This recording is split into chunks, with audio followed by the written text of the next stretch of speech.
Hey, what is up, mortals?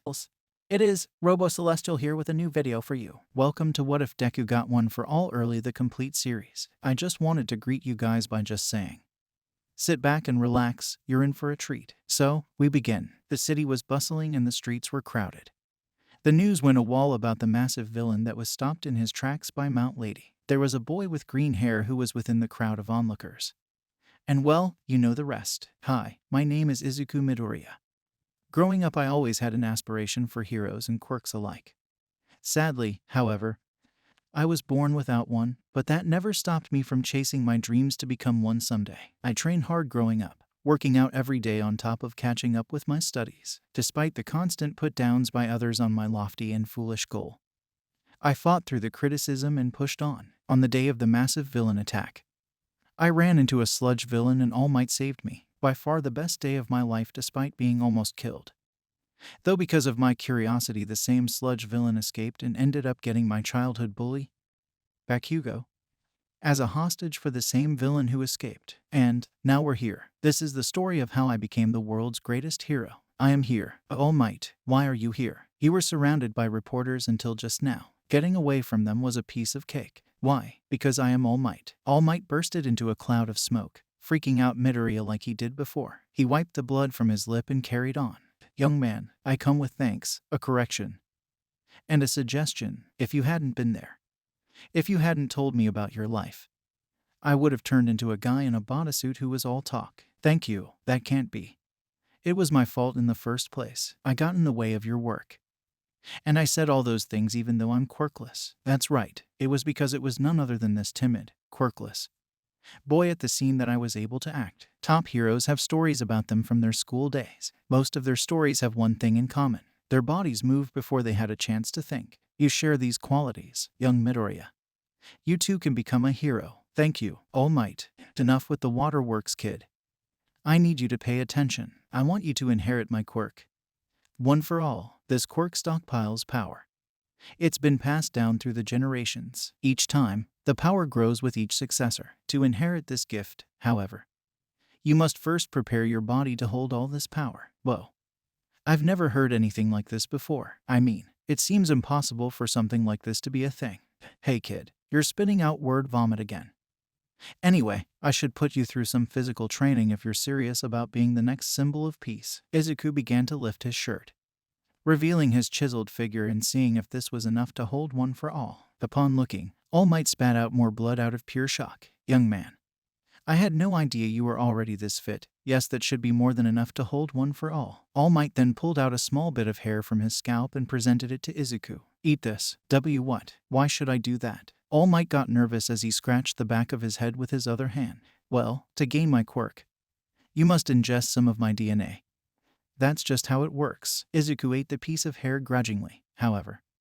Now Izuku has a full 6 months to get a hold of this quirk. A few days passed, and it was time for Izuku's quirk training with All Might. Turns out, All Might did some online research and found a beach that was in desperate need of cleaning. This wasn't to focus on Izuku's physical strength but to focus on helping him get acquainted with One for All. He used One for All in the specific limbs he needed for lifting, that being arms and legs, because of All Might's direction.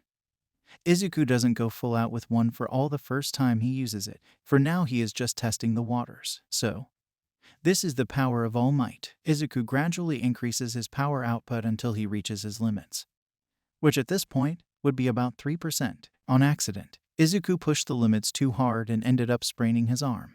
My arm. All Might ran over to check on his pupil, making sure that he was okay. That's right, young man. This is the trouble you will face when dealing with One for All earlier on. All Might decided to end the training for the day, giving Izuku some time to recover, since injuries during exercise can cause an opposite effect of their goal. Meanwhile, All Might went back to UA, sitting in the meeting room with Principal Nezu and Recover Girl. All Might went to explain the situation with his new successor. He stated that he would like to borrow Recovery Girl throughout certain times of the day to help train young Midori. Principal Nezu agreed that he can have Recovery Girl in the afternoons 5 days a week. The days went on with Izuku's quirk training. This time with Recovery Girl present, this allowed All Might to be more reckless with Izuku. Recovery Girl's job was to just fix any wounds Izuku may sustain throughout his training. As the days went on, All Might spoke to the city council. He was able to make it so that Izuku could use his quirk in the cleanup of the beach. So, for the next 6 months, Izuku would be training his quirk by removing the built-up trash and junk from the beach. He would take his time with this, slowly pushing his limits. After about 2 months of doing this every day, he would reach 8%, though he is still only using it in parts of his body, not throughout his entire body at once. While this is happening, All Might noticed that his time limit is slowly decreasing but keeping it to himself. Izuku came to school each day with bruises and scratches from his hard work the night before. His teachers would be slightly concerned that Bakugo was hurting him. One day a teacher would talk to him privately. Midoriya, has Bakugo been picking on you? Has he attacked you outside of class? Bakugo, oh no, nothing like that. I've been doing a lot of volunteer work, helping clean up the beach, trying to get into shape for the entrance exams. Well, if anything does come up, feel free to talk to me or another teacher. All right, Izuku would agree and would head out for the day. The teacher would go and talk to Bakugo, asking him to keep a distance from Izuku and to make sure that he would lay off him. Damn it, Deku. Lying to the teacher like that. I'll get you back for sure. Over the next few weeks, Bakugo would bully and terrorize Izuku more and more. Before and after school, this would increase the tension between the two of them. Izuku knows that he has a quirk and could fight back at any time, and Bakugo thinks he is showing Izuku how much better he is than him. However, this would have the opposite effect than what Bakugo wants. It would cause Izuku to train even harder. Izuku wants to reach the same level as Bakugo, so that one day he can surpass him. Speaking of surpassing your goals, let me take a few minutes to talk to you about a website called Skillshare. Have you ever wanted to learn how to do something out of the ordinary or interesting? Well, you can by taking classes online at Skillshare.com, which are taught by instructors and have their own class rosters. Heck, I learned how to juggle and make a PB&J sandwich the right way by using Skillshare. So what are you waiting around for? There are dozens of online courses that you can take ranging from physics all the way to finger painting. Be sure to check for our referral link in the description after watching this video for a free 1-month trial courtesy of Skillshare. It's thanks to them we can provide content to you guys as often as we do. So we thank Skillshare for sponsoring this video. Now, back to the video. By this point, it's been about 3 months. Izuku can now use 12%. And All Might thinks it's time for combat training. For combat training we need to hold back as much as we can. Try just using 1%. In this training, smile-mouthed All Might noticed that Izuku isn't as agile as he should be. He sees that Izuku isn't using 1 for all throughout his whole body. Instead, he is using it in just focused areas. After one of their sparring matches, All Might points this out to Izuku. Izuku is confused at first, as this is how he has used 1 for all the whole time. All Might explains the quirk to him. Let the power flow through you. Izuku is shocked by this, realizing that if he allows 1 for all to flow throughout his whole body, he will be able to use the quirk more effectively, overall lowering his power output. But it will get rid of the major drawback of breaking his bones. Izuku spends the next few days practicing using the power evenly throughout his whole body. He noticed that it's weaker than when he uses it in one limb. But now Izuku is more agile, because Izuku has access to 18%. He can still throw short and long-range punches and kicks. It takes him a while to be able to have full cowl on without thinking about it. 4 months. He finishes cleaning up the beach in 4 months. All Might got out of his car that morning, wearing warmer clothes due to the seasonal change. It took a few moments of walking before All Might could see the entirety of the beach over the parking lot railing. Though, once he did, his expression went from indifferent to wide-mouthed. On instinct, this caused All Might to bulk up while Izuku was on top of the pile, still covered in 1 for all's lightning as he screamed a battle cry. Holy, stinking, super crap, young Midoriya. You even got the area outside of what I told you to. Izuku fell off the pile, All Might zipping his way beneath him to catch Izuku. Only, Izuku's limp body blasted out a surge of a black unknown substance, catching his fall. Izuku opening his eyes to see All Might beneath him. All Might, when did you get here? It took a few moments for Izuku to realize that he wasn't being carried by All Might, but instead, he was carried by the mysterious black substance. All Might's face lit up in shock as he saw this. He reached out and grabbed Izuku's arm and pulled him down to the floor. The substance restrained itself back inside of his body. What is this, All Might? Is this a part of 1 for all? I don't know, but it seems you've reached a milestone. Not only did you clean up the beach, but 1 for all has gifted you with one of the vestiges. Izuku patted himself down, catching his breath after an already long morning. What do we do now? All Might pulled a big smile in his muscular form. All Might told Izuku that they will have weekly sparring matches until the exam. Izuku shook his head no in retaliation. No, All Might. I need more training than that. I still need to push harder than everybody else. Being the quirkless boy I was, and now I'm shooting for the stars to be the next All Might. There is no way weekly combat training is enough for me. Especially when I have a whole 2 more months to be a more capable hero. All Might once again widened his smile. Hearing this made him feel proud of the young pupil. But not only him, but himself as well. Proud at the fact that he chose the right person for this torch. All Might then went into the American Dream plan. This will be because Izuku needs to also focus on his studies from this point onwards. His ability to use the quirk is there. He just needs to work on his marks to get into UA. A wavering fist raised, supported by sheer muscle. Winds coursed around the fist as it accelerated through the air until the arm was fully extended, causing the wind to blast out towards the helpless boy who could do nothing but absorb the vortex as he flew backward. You got to hold your stance, young man. Villains are far more capable of launching heroes off their toes these days. Endure it. This resistance exercise carried on from dusk till dawn.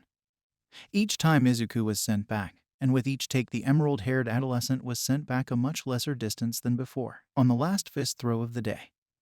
This time the strange black substance showed itself again on impact, connecting the sides of Izuku's torso to deep within the sand beneath him.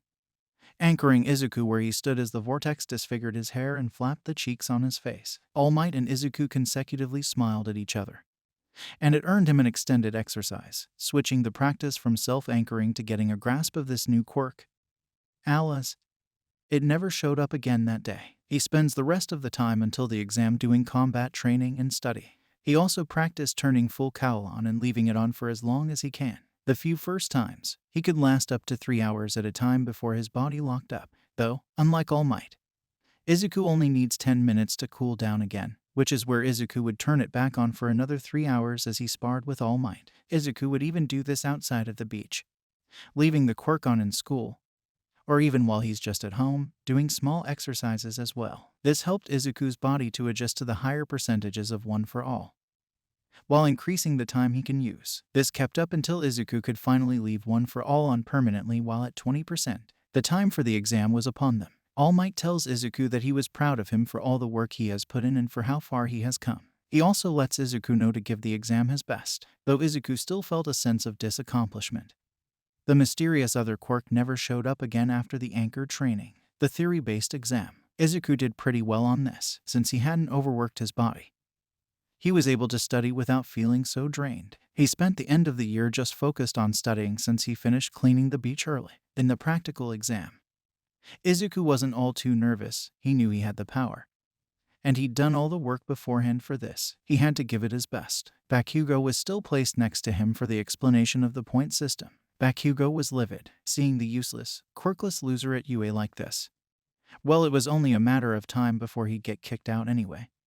So the blonde wasn't too worried. When it was time to begin, Izuku dashed off, outrunning Ada, and scored a massive amount of points right off the bat. Izuku would use the buildings to bounce around to get through the city even faster, obliterating robots as he zipped by. The rest of the class was struggling to find robots to destroy since Deku is destroying them before they even get the chance. Towards the end of the exam, the 0-point robot was released as it rose out of a building, the rubble trapping Ochako under, and everyone started running from the gigantic robot. Izuku had flashbacks to when he saw Bakugo being captured by the sludge villain. His body leaped at the robot, hitting it with 25% of his power, destroying it with multiple punches to the face. Still, this time he lands on his feet, as everyone is in shock. He goes down to one knee as he pushed himself up to 25%, and that caused his body to hurt quite a lot. Time was up, and he slowly pulled Ochako from the rubble before he walked out feeling very proud of himself. He was certain that he passed the exam. A few days later, he gets the disc from UA, telling him that he had passed. And in fact, he was at the top of his class. He'd scored the most points in the bots category and the hero category. In fact, there was a massive gap between Izuku and Bakugo compared to the rest of the students. He'd also scored quite high on the written portion as well. Now that the class has been established, the students spent their first day learning what life in UA is like. Some general studies throughout the morning with Present Mike and a few other teachers instructing their courses. Then when the afternoon happens after lunch, the hero course with Aizawa starts. During lunch, though, Ochako approaches Izuku for the first time since the provisional exam. Oh, hey, it's that guy with the crazy hair and super cool quirk. Man, you just went and punched that giant robot. That was amazing. Ochako was punching the air playfully as she was ranting about Izuku's feat with that 0-point robot. Almost immediately, Izuku gets nervous. His cheeks grew red as he scratched his hair, poking his fingers together as well. Oh. Thanks, and my name's Izuku Midoriya. It's very nice to meet you. Soon after this, Ida robotically makes his way over to the both of them, bowing and offering to shake Izuku's hand at the same time. Midoriya. Was it? I apologize for my earlier misunderstanding. Clearly, you are a better student than I. You saw something in that test that even I didn't you? Not only is your quirk impressive, but you also managed to save the girl from the 0-point robot. This kinda came off as a pretty awkward situation to Izuku. He put up both hands, all nervous like, hey, it's okay. I'm sorry if I came off that way, but I really had no idea about the rescue points. I just saw her in trouble, and I helped, kind of a reflex of mine, you know. After lunch ended and Izuku finally made some friends, All Might came rushing in through the door wearing his Silver Age costume. Look at me, coming in through the door like a hero. The class in a single collective moment got pumped up just seeing All Might in the flesh for the first time. All Might stepped up to the podium in front of the class. Now class, today's where the real challenge starts for you all. Because today, the wall begins to slide out little slots with briefcases and numbers on them. We will be doing combat training. The whole class jumped up in joy. They all grabbed their respective suitcases with their superhero costumes and made their way to the training area called Ground Beta. All the students emerged from the tunnel leading in, showing off their superhero costumes. All Might's big old smile was followed by a tear of joy. You all look so damn cool. Yes. A hero's approach and the public's opinion of you mostly lies within the costume you wear. All Might went and explained how this battle trial will work, going over how each team will be based on random picks between balls with letters on them. Every team is the same as canon. Only now Shoto Todoroki is on a team with Ida Tenya, and Momo is teamed with Shoji. The first teams chosen were Izuku's team as the heroes, and Shoto's team as the villains. Shoto's team headed in. First, they went towards the room where the villain weapon was kept and got a feel for the lay of the land. However, for Shoto, this game doesn't require him to learn the layout of the building. When the mock test started, the heroes began to walk in, being cautious yet swift as they made their way towards the room. This was until the temperature began to fall drastically. Ice covered every aspect of the building, freezing Izuku and Ochako's feet to the ground. Izuku was a bit stunned, seeing how someone has a powerful enough quirk to freeze the entire building. This, however, wasn't about to slump Izuku into failing. With his full cowling always on now, he just did a simple punch to the floor, shattering the ice, freeing them. Now, all we have to do is wait. They shouldn't be able to recover from my ice. Just then, the hero team leaps their way into the room with the weapon catching the villain team off guard. Using his speed, Izuku brought out some capture tape, snagging it around Shoto's torso. Izuku then flipped over him and slammed him to the floor by throwing Shoto over himself with the capture tape. Just before Shoto hit the ground, however, he froze the capture tape, causing it to shatter on impact, as well as freeze Izuku's hands. This made Izuku back off a bit as he's now dealing with a lot of pain from the frostbite. Midoriya. Was it? I don't recommend fighting anymore. Your hands will only get worse if you keep going. Shoto's foot emitted a pillar of ice that was aimed directly towards Ochako. Izuku tackled her out of the way and then got back up to kick all the ice right back where it came from. Izuku ran towards the weapon, but Ida moved it to the other side of the room, followed by Shoto's ice to keep Izuku off guard. Izuku once again kicked the ice, the air pressure causing it to all fly back at Shoto and Ochako. Now Ochako was holding onto a pillar and Izuku punched at the pillar she was holding. The air pressure caused the pillar to snap off from the rest of building as the ice sped up even quicker. Ochako used the pillar as a baseball bat and hit all the flying ice, launching them all back towards Shoto. Since none of them have gravity now, there was no friction between the air and the ice, increasing their speed of flight to scary amounts. The ice would evaporate into mist, blinding the villains and heroes while Izuku was focused on the weapon before being blinded by the icy mist, running straight towards it and snagging it, thinking he would catch up, but Ida once again kept it away from Izuku. Izuku thought to himself that he isn't pushing hard enough. He's underestimating them and he can't be doing that.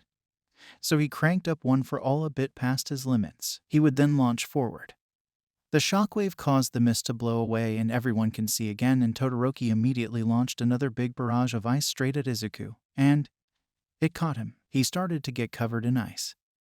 Izuku then flicked his finger at 100% while it was still frostbitten. All the ice on his hands snapped off, causing his skin to go with it. Izuku screamed as the shockwave caused Ida to let go of the weapon. The ice blasted off of Izuku, and a big chunk of the wall got blasted away. Time's up. Izuku's eyes widened. We lost. Izuku got on all fours in disappointment and frustration. But I tried so hard. Even had a plan. Why? Heroes win. Izuku's face immediately lit up in confusion and hope. Wondering why the heroes won, he looked over to the weapon to see Ochako holding it. Oh, Ochako, when did you? Ochako had a big smile and said, while the villains were so distracted by you, I snuck our way to victory. Todoroki and Ida were shocked and disappointed that they got so narrow-minded when it came to Izuku. They both totally forgot about Ochako in the midst of all the commotion. She thought so far ahead to see that we were distracted. Clever girl. The skin of Izuku's hands were all torn and missing from the frostbite. The blood that leaked would freeze over before it could really leave Izuku's hand.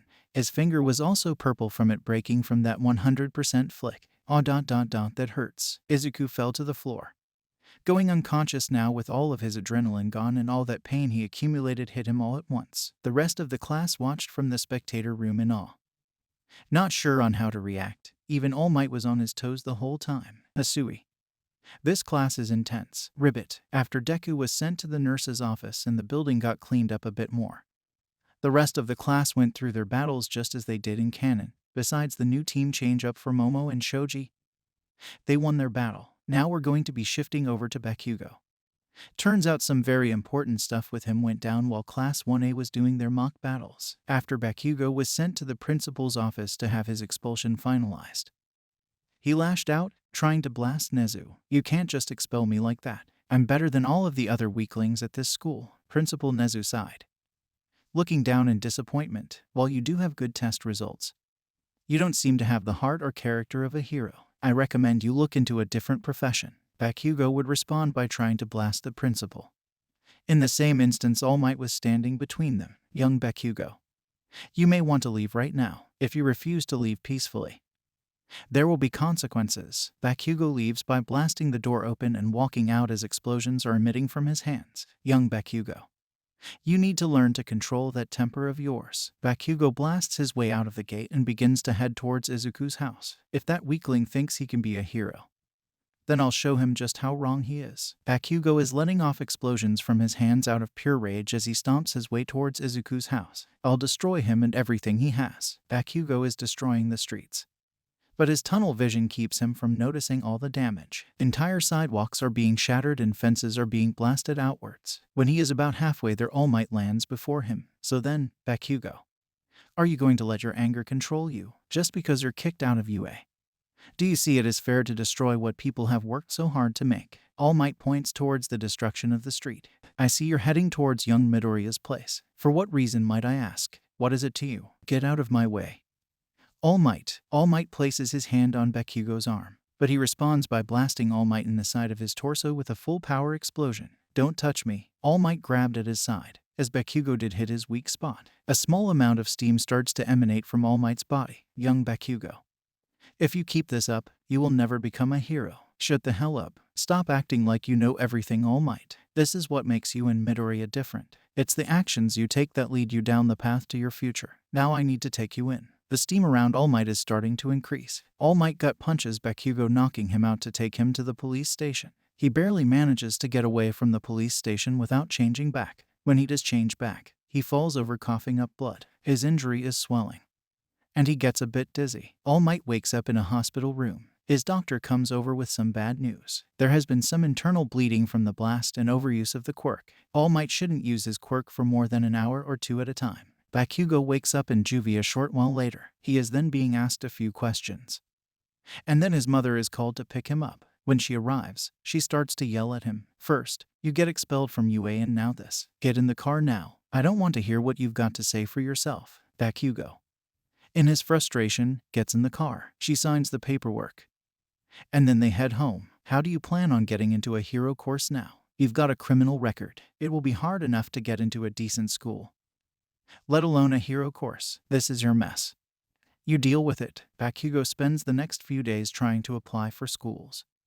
But he is instantly declined when they see his identification. The school systems across Japan were made aware of him. The news outlets were going wild over this story of a blonde kid causing public damage and how he was stopped by All Might. No school wants someone with a criminal record because that just makes them look bad. With no school willing to take Bakugo in, he was left with two options. 1. Quit school.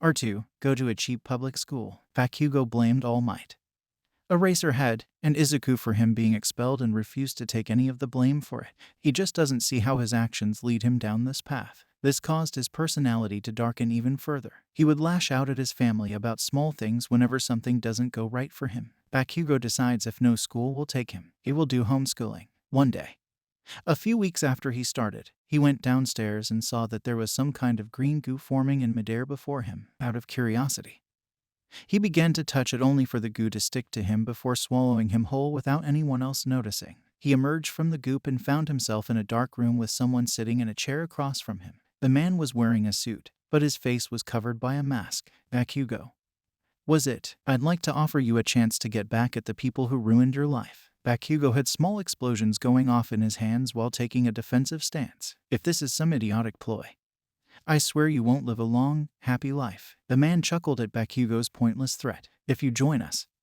I promise that you will have a chance to destroy the things you hate most, including All Might's successor. This confuses Bakugo a bit, unsure of what he means. What are you talking about?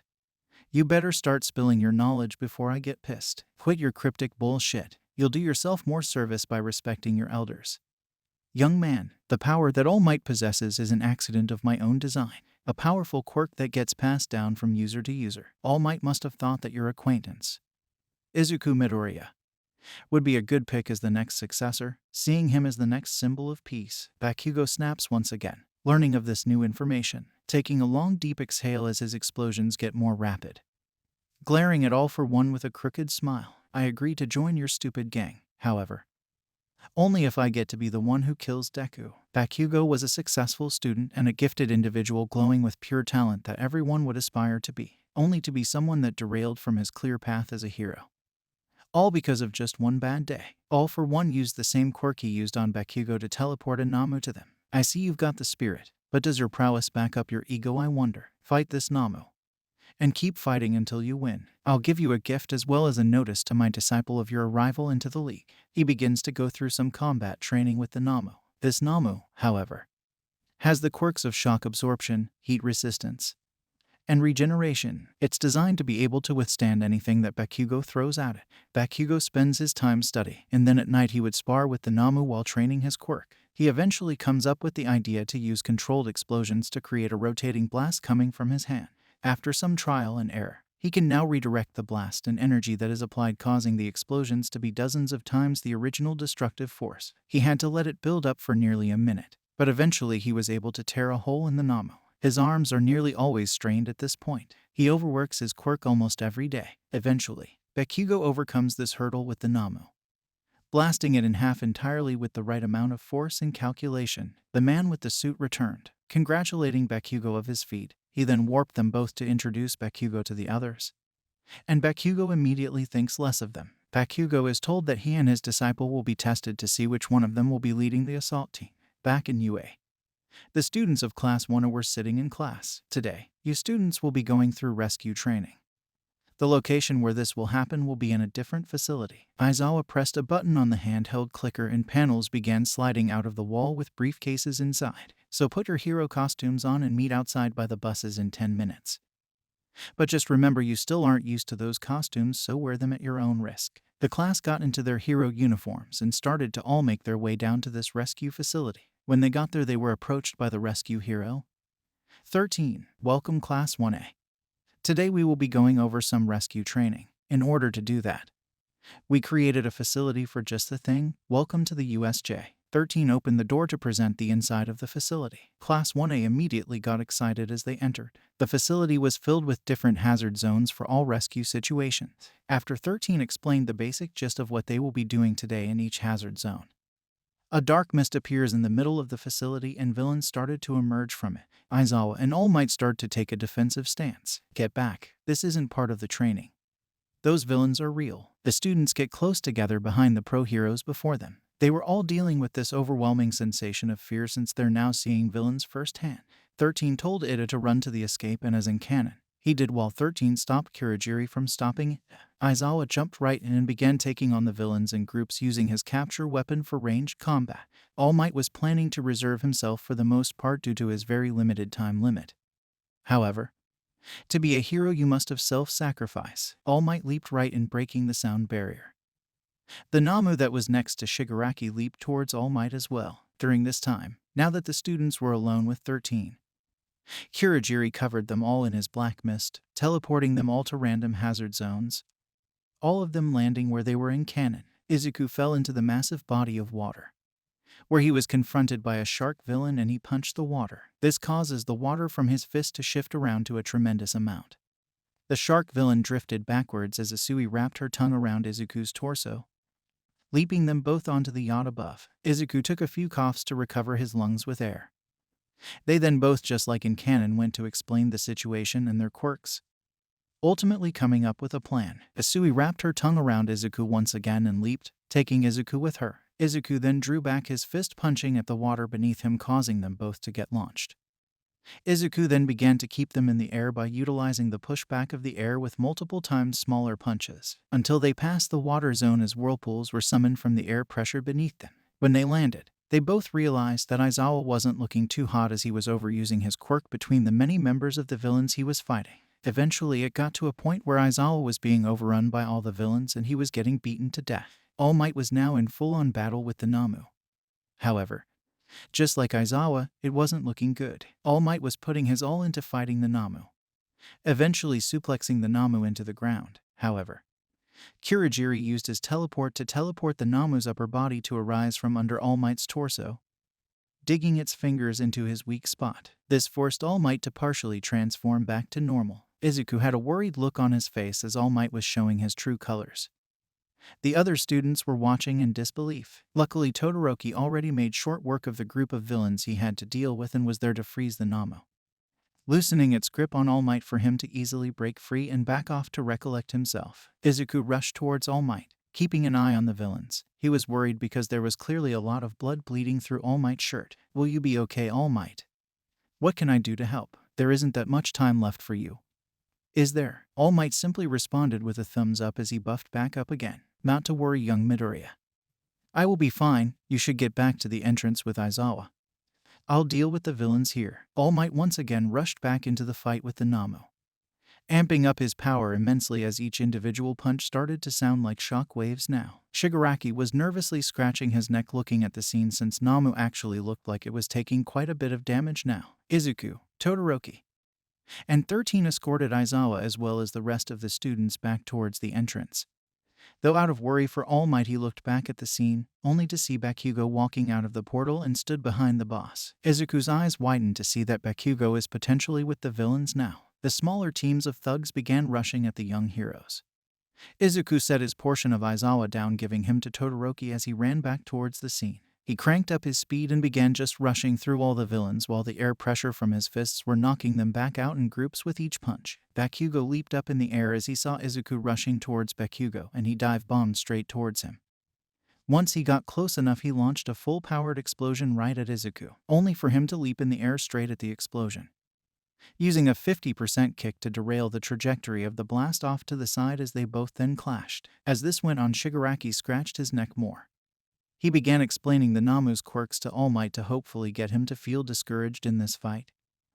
But All Might refused to back down. All Might then released his limiters, pushing one for all past 100% and punched the Namu in the torso, causing it to fly out of the stratosphere. All Might was letting off so much steam from his body, causing him to deflate as he was covered in a cloud of mist. Once the mist cleared, All Might was crouched onto the floor holding his weak spot bleeding through while coughing profusely with blood spewing out. He looked over at Izuku, only to see him struggling with his fight. Bakugo was throwing barrage after barrage of explosions right at Izuku.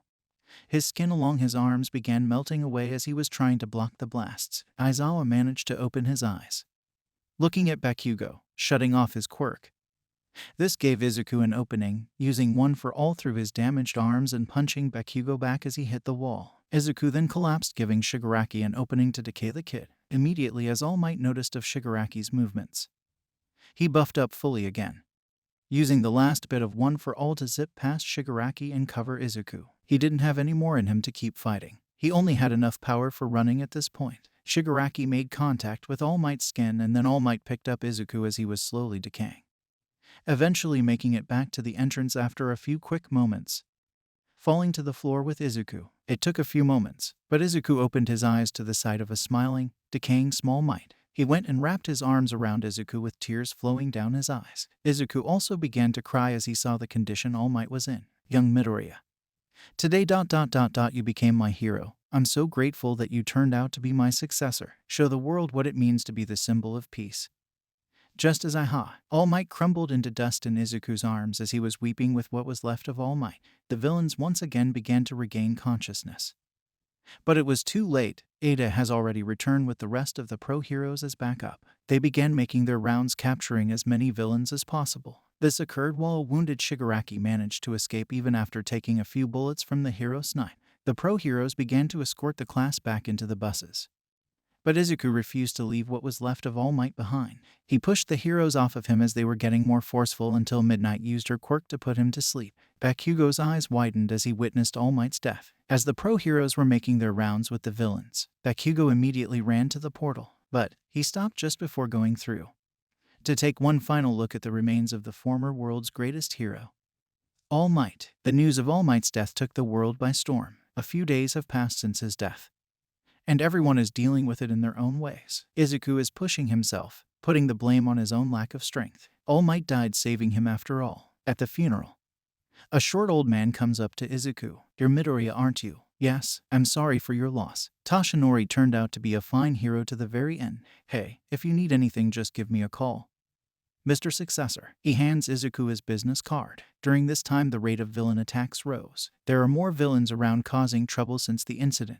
The media outlets weren't settling down either, and the police stations were overwhelmed with cases. All crime has grown throughout Japan at an estimated percentage increase of 4%. Now back to Bakugo right after the USJ attack. When Bakugo teleported back to the lair, he immediately holds his hand out to Shigaraki with tiny explosions erupting from his palm. You had no right. No right. You only wanted after that stupid kid with the green hair. Everything that just happened is starting to make sense in Bakugo's head. He begins to realize what has just happened. No.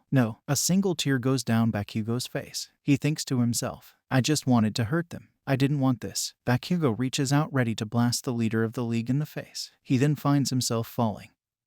And then in a dark room, it's the room where the guy in the suit stays. Bakugo realizes that he never once saw the man leave the room. For the first time in months, the pure anger and rage are starting to subside. Bakugo finds himself unable to move. There is someone else standing in the shadows. He steps out. His eyes are glowing white, and he seems to not be blinking. For the first time since Bakugo has come here, the man with the nice suit stands up and steps out of the shadows. He walks over to Bakugo, placing his massive hand on Bakugo's face. I'll grant you this for your hard work. However, if you ever betray me, I will take it back. The man's face looks distorted and damaged. Bakugo can't move his hand. If he could, he would attack this man. Bakugo feels something within him change. Not emotionally, but physically. The man releases his hand and walks back to his chair and sits down. Now I have given you a gift, a quirk. That will suit you nicely. I reward the people who work for me and punish those that refuse to work for me. Bakugo is then teleported back to his room. The man in the suit leans forwards thinking. He says, now let's see if Bakugo makes the right decision. Bakugo, now understanding what he has done, realizes what he must do to make up for it. He writes a letter to his mother. When he walks downstairs, he sees 2 policemen. He realizes that he must have been reported by someone at UA. He knows now isn't the time. He writes another letter for Izuku and leaves the letter for his mother on his desk, and then sneaks out his window with a small bag of belongings. He runs away but stops by Izuku's house. He uses a small explosion to open the window, and he places the letter on Izuku's desk. He then goes down to the subway, putting on a hat and a hoodie over top. He manages to get a ticket to Hasu City. Meanwhile, over with Izuku, he is in class. The teacher is trying to lighten the mood by picking hero names. In this version of events, he still chooses Deku, as the events with Ochako did still happen. Picks this name, for two reasons. One, because of the meaning that Ochako gave to it.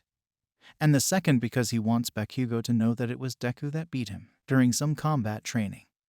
Izuku learns to push himself up to 25% from 20%. Doing this for long durations is something that he physically can't handle. He can access that level of power for a single power punch. This 25% punch is about equal to the Detroit Smash that All Might used against the sludge villain, if not stronger. Izuku has drifted a bit away from his friends Ochako and Ida since the USJ. He lost two things when that happened. He lost Bakugo and All Might. Izuku goes home and lays on his bed. He is mentally exhausted from all the recent events. He sits up after about an hour to do some school work. He goes over to his desk and sees the note. He opens it. The note says, "Deku, I messed up. I made a mistake." The note has an address for Izuku. It's the location of the villain hideout. "Tell whoever you want about this. Just get justice for All Might. I didn't me. Just do what you want with it. By now I'm long gone. I'll be making a difference in my own way now. Also, I know your secret, but it's safe with me." Izuku tears the last line off about his secret and takes it to the police station. He uses his quirk to get there, knowing that it's against the rules, but he knows this is important. As he goes to jump, he uses 25% of One for All. This increases the distance by quite a margin. As he lands, he overestimates the next jump and lands slamming into the wall, breaking part of it. The police run out with their guns out, but Izuku says, "Wait, this is important, I've got something." The police take him in for questioning. Eraserhead rushes down when he gets the news. The police inform Eraserhead, and they begin to gather the other heroes. They send out a MSG to all of the top heroes they can. It's time to get justice for All Might. A few days go by, and the heroes are already set. The other students don't have a clue this is going on, but Izuku tells everyone not to go near the location. Something big is about to happen. At lunch, Izuku sneaks out and gears up. He walks out onto the roof ready to leave. He hears someone say his name. He turns around to see a man in a well-kept suit. He has a red polka-dotted tie and glasses. His hair is a dark greenish color, but he has a few blonde streaks throughout. He also has blonde eyebrows. The man says to Izuku, "I know about One for All." A look of shock is on Izuku's face. How? He explains to Izuku that at one point he was All Might's sidekick. He tells Izuku, "This wasn't supposed to be All Might's time to go. All Might left me and a few others a set of instructions for if he ever died. I was asked to keep an eye on you and to stop you from making any hasty decisions that could result in your death." He sighs, holding out his hand. "It's nice to finally meet you." When Izuku shakes his hand, Sir Night-Eye has a glimpse into Izuku's future. When he lets go, a single tear goes down his face. "I'm sorry, All Might, but there won't be anything I can do." Sir Night-Eye tells Izuku that if he is going, he had better go now. Izuku nods and powers up, leaping into the air. He begins heading towards the area when he receives a message. There seems to be an all-out fight between the heroes and the villains. He begins to rush. The place is over 2 hours away. When Bakugo sees the notification on the screen that the heroes are going after the villains, he begins to head there as well. Those idiots. That man will take their power. Izuku Midoriya is currently using full cowl, leaping as fast and as far as he can, trying to make it to where the raid is taking place. Meanwhile, Bakugo is rushing to get to the raid area. Over where the raid is taking place, all the villains were captured. Soon after, a large amount of Namus showed up, causing the villains to be freed as the heroes had to now fight the Nomus. The heroes are having a hard time with them. The only one that is really able to do much to them is Endeavor. Endeavor is working with a few of the heroes that are combat capable. The heroes are able to grab the Nomus so Endeavor can destroy their heads. The issue is that there are just so many Nomus. They're starting to overrun the heroes. The heroes are being pushed back away from the hideout. Two heroes who aren't allowing themselves to be pushed back are Endeavor and Mount Lady. She is able to swat most of the Nomus away, and Endeavor is spearing them and burning their heads off. It's then that a man in a nice suit steps out. He is wearing some sort of metal mask. The man raises his hand and pulls back. His arm transforms as he throws a shockwave punch, leveling everything in that direction. Deku finally arrives at the scene. He sees so much destruction over towards where the building is.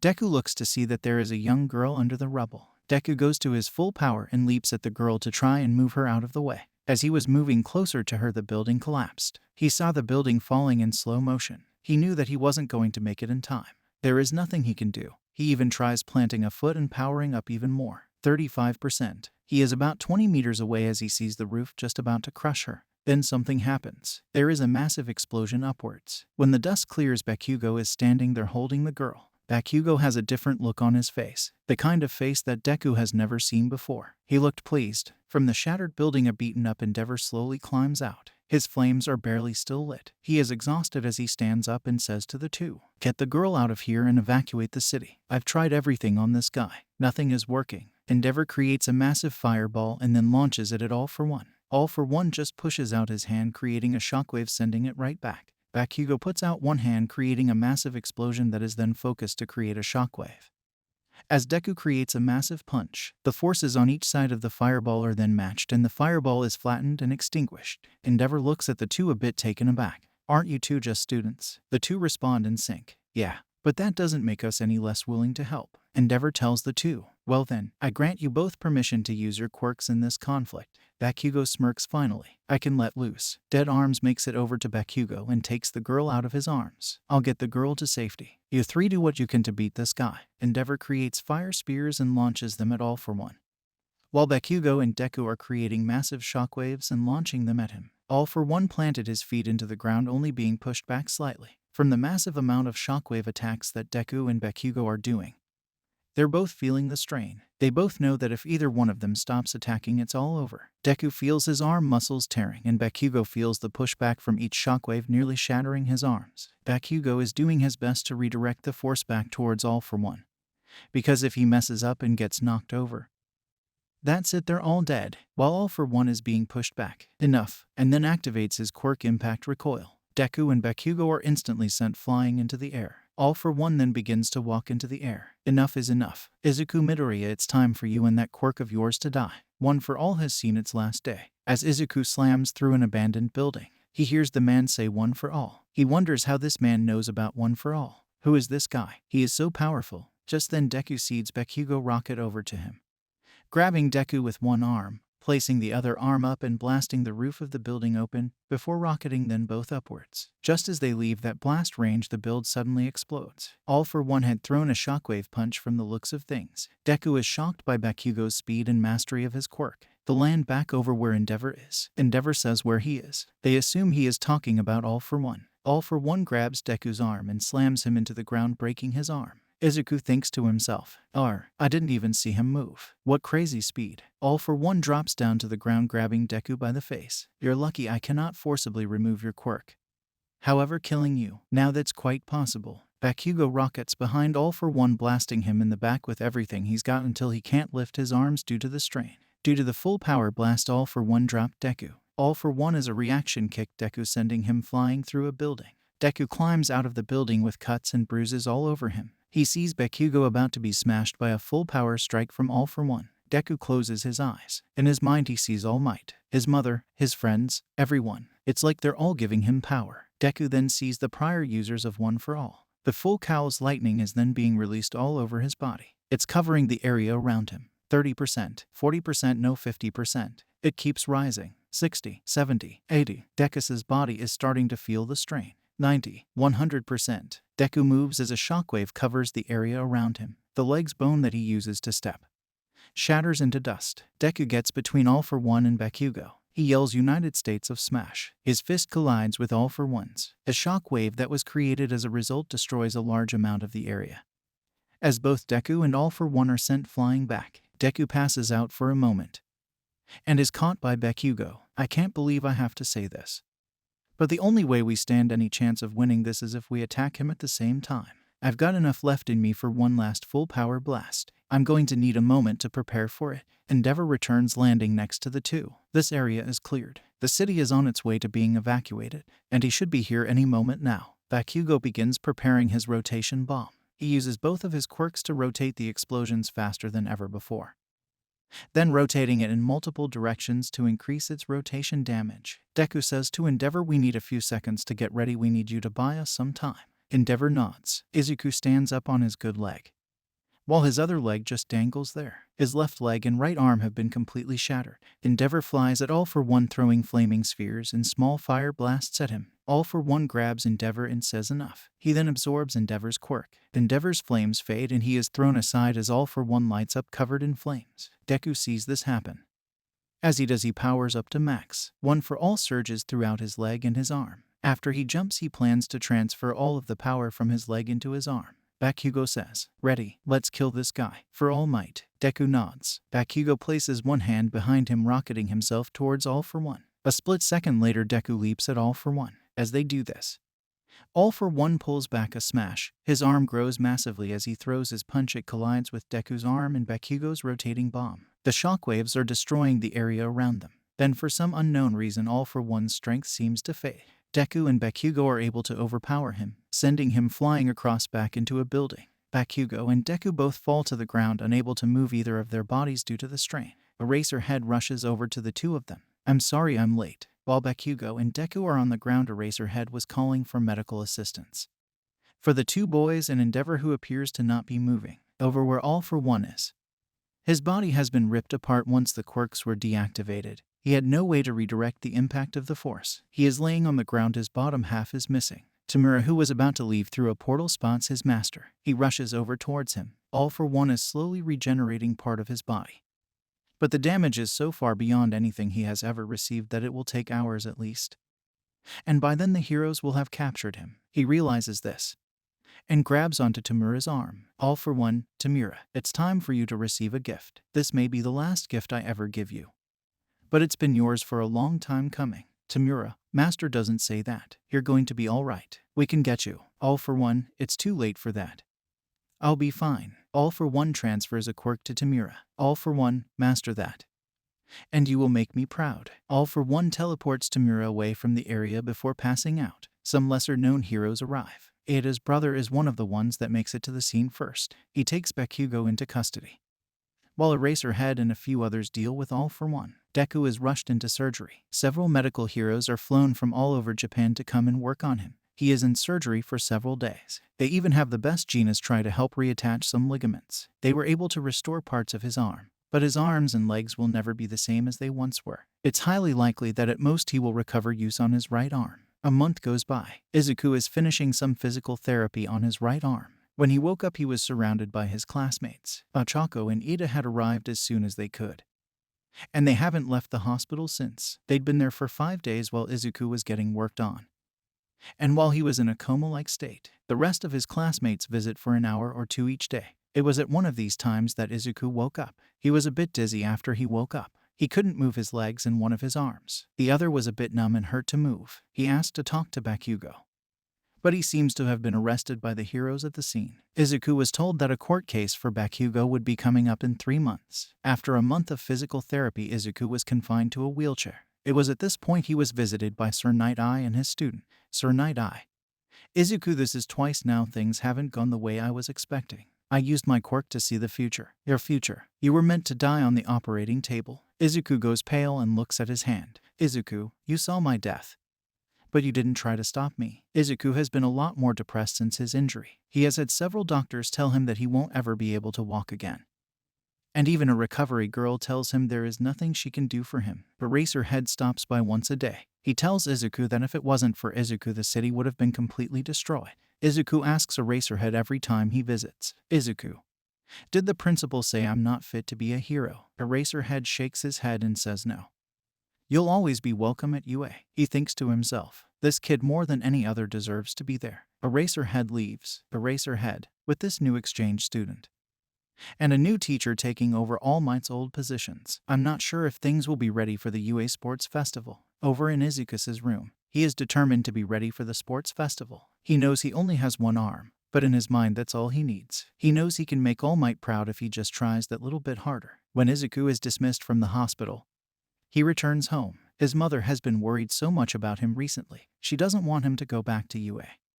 But even though he is stuck in a wheelchair, he is still determined to be a hero. Deku adjusts his wheelchair to face the window and gazes upon the horizon, as if to look towards a brighter future. The sports festival will be held in 3 weeks.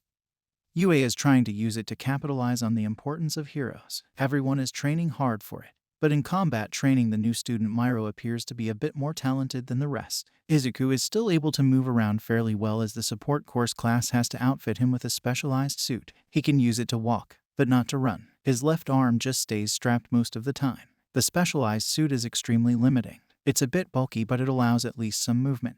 Izuku has been training to be able to move in this suit. The suit is able to handle up to 20% of one for all without breaking apart. Once Izuku was back in school, Sir Night Eye would speak to him after hours. He would talk to him about All Might and the type of person he was, and talk to Deku about being a hero. Is this really what was best for him after all he has been through? Deku was still 100% set on becoming a hero. Nothing would change his mind. It was finally time for the tournament to begin. Deku arrived and thankfully had filled out the forms so that he could use the mobility suit. He is extremely nervous but determined and knows that he is the most physically challenged. But he has more experience than the others here. Everyone lines up to begin the first event. The countdown begins. 5, 4, 3, 2, 1, begin. The instant the first event begins, with Shoto making a massive path of ice that freezes most of the students. The remaining students make it out of the tunnel and continue on, only to be stopped by the massive robots from the entrance exam. Deku finally breaks free of the ice and makes his way out. He jumps towards the center robot and, using a chop motion with his last good hand, he cuts the robot in two, which sends the robot to the ground and makes it explode, which causes damage to 2 more robots in the process. Deku then lands behind where the robot was and continues on to the next area, with only a few other students in front of him. In the second area, he looks out and sees the cables that he would have to travel across. He switches the mobility suit from balance mode to jumping mode and he jumps, landing on the other side. Jumping mode allows for better redirection of the force that he can apply to allow him to jump further, but it reduces his speed and balance. He lands on the other side, only seeing one other student in front of him. It was Shoto. Deku is focusing on making it towards the end of the event. Todoroki sees him and decides to ice the whole area so that he can get to the end of the event as quickly as possible. Shoto then starts to slide on the ice as he is creating it and covering the landmines in the process. Deku, realizing that the area was full of landmines, decides that there is only one way to win this. He changes to the third mode, Turbo. He begins to run as fast as he can towards the end.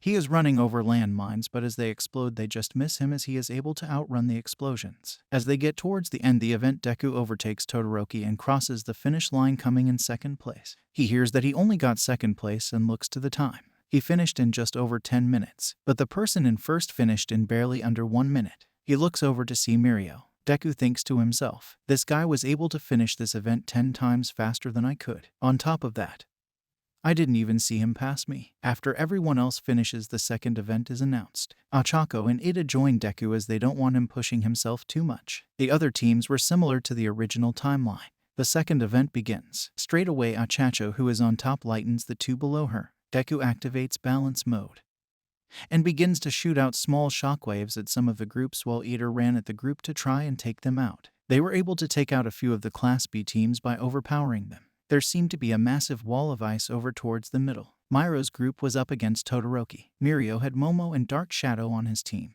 Because of this, they were able to defend until the time was up against Todoroki. Deku, seeing how Mirio's team is all about defense, he didn't want to go after him either, since it will end with them running out of time to get any more points. After a few minutes pass, the cavalry battle is now over. In the announcer's room, where Eraserhead and Present Mike comment on the tournament, they have turned off the mic and Eraserhead is explaining to Present Mike why a third year is taking part in the first year sports festival due to Midoriya's recent injuries. We have had to take action to increase the credibility of UA as a school. The way we have elected this is having a third year take place in the first year sports festival. That way people can see the difference in skill, power, and control. In other words, it's our way of saying that UA is the best place for aspiring heroes, not just a regular school. While they are talking, the placement for the tournament is being announced. Present Mike shouts out to the audience to announce the first round. All right, to get things kicking, we'll be going with Ida versus Midoriya. Midoriya wishes Ida good luck and says that he is going to win. Ida answers him that even if Midoriya is injured, he will not go easy on him. The fight starts. Midoriya goes straight into booster mode, leaping into the air, putting distance between him and from up there. Midoriya starts shooting air bullets, shooting air pressure by flicking his fingers. Ida keeps running around dodging but has no way to attack Midoriya, so he waits for Midoriya to get closer to the ground so he can activate his Recipro Burst. As Midoriya comes down, Ida gets into position and shouts Recipro Burst, running at Midoriya at incredible speeds.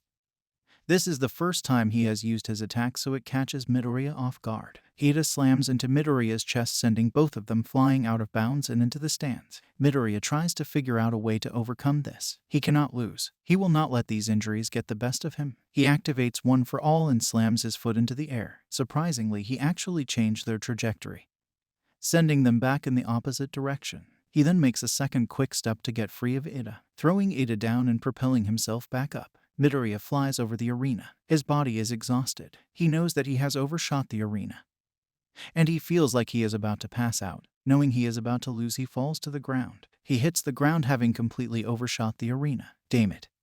I'm out of bounds, Midoriya thinks to himself. After a moment or two, he slowly gets up and looks around. He is sure that he just lost, but he hears people cheering his name. He hears winner Izukumidoriya. Midoriya realizes that Ida hit the ground before him. He was out of bounds first. Deku starts to tear up but then lifts his head, wiping away the few tears that had formed.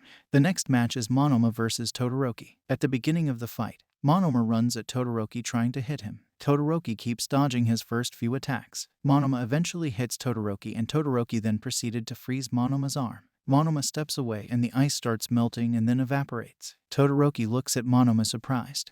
How did you do that? How did you use my father's power? Present Mike then announces Monoma's quirk as a limited copy quirk. Monoma spends most of the remaining time tormenting Shoto on how he chooses to use his quirk. He torments him because Todoroki is not using his fire side, because Shoto is only using one half and Monoma is using both halves of it. Shoto is being quickly overpowered, as Monoma melts Todoroki's ice and burns and freezes Todoroki until he is beaten. Shinso versus Tetsu. The fight starts and Shinso asks Tetsu, so you are basically just a clone of the Class 1A rock guy, right? Except using steel instead. Tetsu get very offended at that comment and lashes out at Shinso, saying, how dare you compare me to that, and he freezes, being brainwashed. Shinso then tells Tetsu to walk out of bounds and he wins. Kirishima versus Ibara Shizaki. The fight starts and Ibara starts sending vines at Kirishima to try and immobilize him, but Kirishima just uses his hardened skin to cut through the vines, slowly making his way to Ibara. When he reaches her, he hits her with full force, knocking her out. Takoyami versus Mei Hatsume. This fight is mostly used as a publicity stunt. After showcasing all her inventions, Hatsume steps out of bound willingly and Takoyami wins. Mina Ashido versus Itsuka Kendo. This fight is quickly won by Ashido because although Kendo is a better fighter, Kendo doesn't have any ranged attacks and Ashido does. Ashido wins by skating around and shooting acid at Kendo. Mirio versus Ochako. This fight lasted about 30 seconds. It starts and Ochako runs at Mirio, knowing that if she can make him float, she will probably win. Uraraka runs at Mirio and tries to touch him, but her hand just goes right through him and Mirio's clothes fall through him. Mirio then hits Uraraka in the gut and throws her out of bounds. Momo versus Denki Kaminari. This fight doesn't last very long as Momo, knowing what Kaminari will do, acts accordingly, preparing her, creating ahead of time. The match starts and does a full-scale assault, shouting indiscriminate shock 1.3 million volts, and Momo just creates an insulated sheet that she uses to protect herself from the electricity. Kaminari then, from overusing his powers, becomes dumb, and Momo takes the opportunity and creates a staff to hit Kaminari, knocking him out. Halftime. This is the time you all should go out there and grab your snacks, drinks, and take your bathroom breaks. After halftime ended, they all jumped right back into round 2. Hope you all enjoyed your break. Now time to get into round 2 with Deku versus Monoma. Midoriya stays in booster mode for most of the fight as it allows him to move around a lot better. Midoriya moves in quickly to try and kick Monoma out of bounds. Midoriya successfully lands the kick, but Monoma manages to copy Deku's quirk by touching his hair. Monoma is sent through the arena, almost landing out of bounds. Monoma gets up and tries to activate One for All, saying, I got your quirk now, Midoriya, and tries to hit Midoriya. Midoriya easily dodges and realizes, wait, no wind pressure was created, and he didn't hurt himself. Midoriya then jumps back at Monoma, hitting him and throwing him out of bounds. People start cheering for Midoriya and Monoma thinks to himself, well, Midoriya, looks like your quirk was a dud after all. Shinso versus Kirishima. The fight starts and Shinso proceeds to insult Kirishima, calling him stupid and an idiot. Kirishima ignores Shinso's taunting, running at him until he says, you will never be a hero. Kirishima screams, shut up, getting brainwashed by Shinso. Shinso then tells Kirishima to walk out of bounds and passes to the next round. Takoyami versus Ashido. In this fight, Ashido keeps trying to shoot acid at Takoyami, but Takoyami keeps using Dark Shadow to protect himself and getting her closer and closer to getting out of bounds until Dark Shadow eventually throws her out of bounds, winning the fight and getting to the next round. This fight is also short. Momo doesn't really know what to do against Mirio, so when the fight starts, she makes a staff and shield. Mirio just runs at Momo and kicks her, passing through her shield, his clothes phasing through him, falling to the ground. Momo puts on a surprised face before Mirio kicks her so strongly he throws her out of bounds. POWERRRR. Round 3. The semifinals. Midoriya versus Shinso. Before the fight actually starts, Kirishima and Ajiro warn Midoriya of Shinso quirk, telling him he can't answer any questions Shinso asks. Midoriya takes note. The fight starts, and Shinso, knowing what happened with Bakugo and Midoriya relation to him, starts insulting Bakugo to spite Midoriya. The plan works and Midoriya gets brainwashed. Shinso tells Midoriya to walk out of bounds and starts telling Midoriya of his aspirations of being a hero. Deku, walking to the line, starts having visions of the vestiges of One for All. He sees a couple of the previous users and has a short conversation with the original user, who tells Midoriya that he can now use about 35% of the quirk and wakes Midoriya up from the brainwashing. Deku walks towards Shinso and uses a One for All punch to knock him out of bounds. Takoyami vs. Mirio. Mirio's battle experience was a huge help in this battle. As well as working with Night Eye, he completely overwhelmed Takoyami, phasing through every attack Takoyami throws at Mirio. Mirio eventually gets bored and slowly walks to Takoyami and hits him in the gut so hard that he is knocked out. Midnight says Mirio wins. Mirio vs. Midoriya, the finale. The fight starts and Midoriya uses booster mode to jump at Mirio. He just goes through Mirio's face and lands on the ground. Mirio just stands there and says went straight for the head. Midoriya, knowing Mirio's quirk from Present Mike's description, realizes that he isn't falling through the ground, so he isn't making his feet intangible. Midoriya then jumps in the air using booster mode and shoots some air bullets aiming at Mirio's feet, actually hitting him. Mirio is impressed and waits for Midoriya to land and then knocks Midoriya out of bounds right before he can actually land, winning the tournament. A little later, the medals are given. Nazu is the one to give the medals and feedback. He tells Shinso, good job. After your performance here, we will be putting you into the hero course next semester. Until then, you will be doing a special class to catch up to the hero course. He gave Takoyami a medal, giving him pretty much the same advice he was given in the main continuity. Nazu gives Midoriya his medal and tells him, good job. You proved that even injured you are able to do very well. You can be a great hero because you can overcome any obstacle that is put in front of you. Nazu then turns to Mirio and gives him the medal, saying, as expected, you won. Good job, you did your job well. Mirio looks at Midoriya thinking this kid is good. Maybe we should get him to do his internship at Sir's agency. While Ida, Achako, and Midoriya are leaving school to go home, Ida gets a call from his mother telling him that his brother was injured. Ida finishes his conversation with his mother and says that he will be there as soon as possible. Ida hangs up and tells his friends Midoriya, Uraraka, I'm sorry, but my brother Tensei was just hurt while fighting the hero killer Stain. I have to go to the hospital to see how he is doing. Ida gets support from Midoriya and Uraraka and leaves to the hospital. Midoriya and Uraraka take the train to go home. As Midoriya arrives home, he is exhausted and goes straight to bed and falls asleep. While sleeping, Midoriya has a weird dream. In it, he sees 8 different people, and out of the crowd of people comes a younger All Might asking, how are you? Young Midoriya. Izuku stands there in awe looking at All Might. The younger All Might repeats his question, how are you? Young Midoriya. I'm doing alright, I guess. Midoriya tears up a bit after being able to see All Might again. Are you sure? Your body is not doing so well. Is it, Midoriya? Midoriya shakes his head. You did my job better than I did, young Midoriya. But sadly it came at a greater cost than my fight did. You remember my injury, don't you? Yes, I do, All Might. I sustained the injury fighting the same villain you did, Midoriya.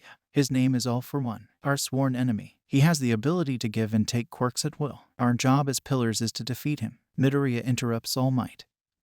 That doesn't matter to me. I only wish to be a true hero. A hero that everyone can rely on, just like you, All Might. All Might waved his hand over the young hero. Suddenly, Midoriya is overseeing how the original user of One For All received the quirk. When All For One, his own brother, gave it to him, the original user turned towards Izuku. He had a look of sorrow in his face. Wielders of One For All were known amongst themselves as the Damned, a means to an end, most living out short lives, Nana, Shimura, and Tashinori being the exception, however. This kid before him may have just lit the way for the forsaken destinies that follow. You poor child. To think another quirkless soul would be condemned to such a fate as this. The pale and frail figure meandered loose-limbed towards the brat. Though, it seems your fate turned brighter than most. Uncanny circumstance, you could call it. I look forward to seeing how the merits of heroism will push your journey forward. He lunged his arm straight through Izuku's torso, regardless of his arm reaching elbow deep. There was no hand on the other side. Midoriya still struggled to gasp for air, as if the arm suffocated him from the inside. Do us proud, young hero. Thank you for releasing my brother from his sins. Izuku's eyes sprung open as his lungs shook wildly with the hyperventilation that he was undergoing. His hand was gripped tight along his chest, squeezing his shirt to calm down. It didn't take long for Izuku's eyes to adjust to his pigsty of a room. Izuku glanced at the walls to the side of his All Might posters shredded to bits. His eyes swelled up with tears. Goodbye, All Might. A few knocks emanate from his bedroom door ringed in Deku's ears. Inko was on the other side. Izuku, sweetie. I heard a lot of noises. Are you okay? Izuku subconsciously stood up despite his handicapped state and gently nudged the door open, revealing a sliver of his room. Before revealing his face, he wiped his tears. Why yeah. I'm fine, Mom. Izuku was in no mood to feel pathetic around his mother. He began walking away back to his bed. Inko developed tears as they flowed down her eyes seeing her Izuku walk again. Izuku, you are walking. Midoriya then looks at his legs in awe and tries to take a step and stumbles. Midoriya's mother runs toward him to help him. Midoriya uses his mother as a crutch until he gets to his bed. Midoriya's mother tells him to rest. There are still a couple of hours until morning. Midoriya goes back to sleep and this time he just has a normal dream. A couple of days go by and Midoriya attends Bakugo's court case. He is there. Some heroes are testifying saying that Bakugo should end up in Tartarus prison. Eraserhead is called to the stand. Prosecutor. Do you know this boy? Yes, he used to be one of my students. And why isn't he in your class anymore? He was expelled. Under what grounds? The first day he caused a commotion in class. He didn't seem to have an attitude fitting of a hero. So I decided to expel him. I now realize that was a mistake. He was one of the villains that attacked the USJ, correct? Firstly, I wouldn't categorize Bakugo as a villain. However, because of frustration, he was recruited into attacking the USJ, yes. No further question. Your Honor, the defense comes close to the stand and asks Aizawa, why do you think expelling Bakugo was a mistake? I saw firsthand how that kid did everything he could to both defeat the villain no single hero could ever hope to defeat and keep Midoriya safe. That is a hero. So why exactly wouldn't you categorize Bakugo as a villain? As I stated previously, he would do anything to defeat the villain. The enemy. He has a good sense of morals. But since he was expelled, he got frustrated in seeing Midoriya as his enemy. For whatever reasons he was coerced into attacking the USJ. Moments later, Endeavor is asked by the defense, what exactly made you give the two boys, both Midoriya and Bakugo, permission to fight and use their quirks? The two boys were already fighting the villain and seemed to know more of how to deal with the situation than I did.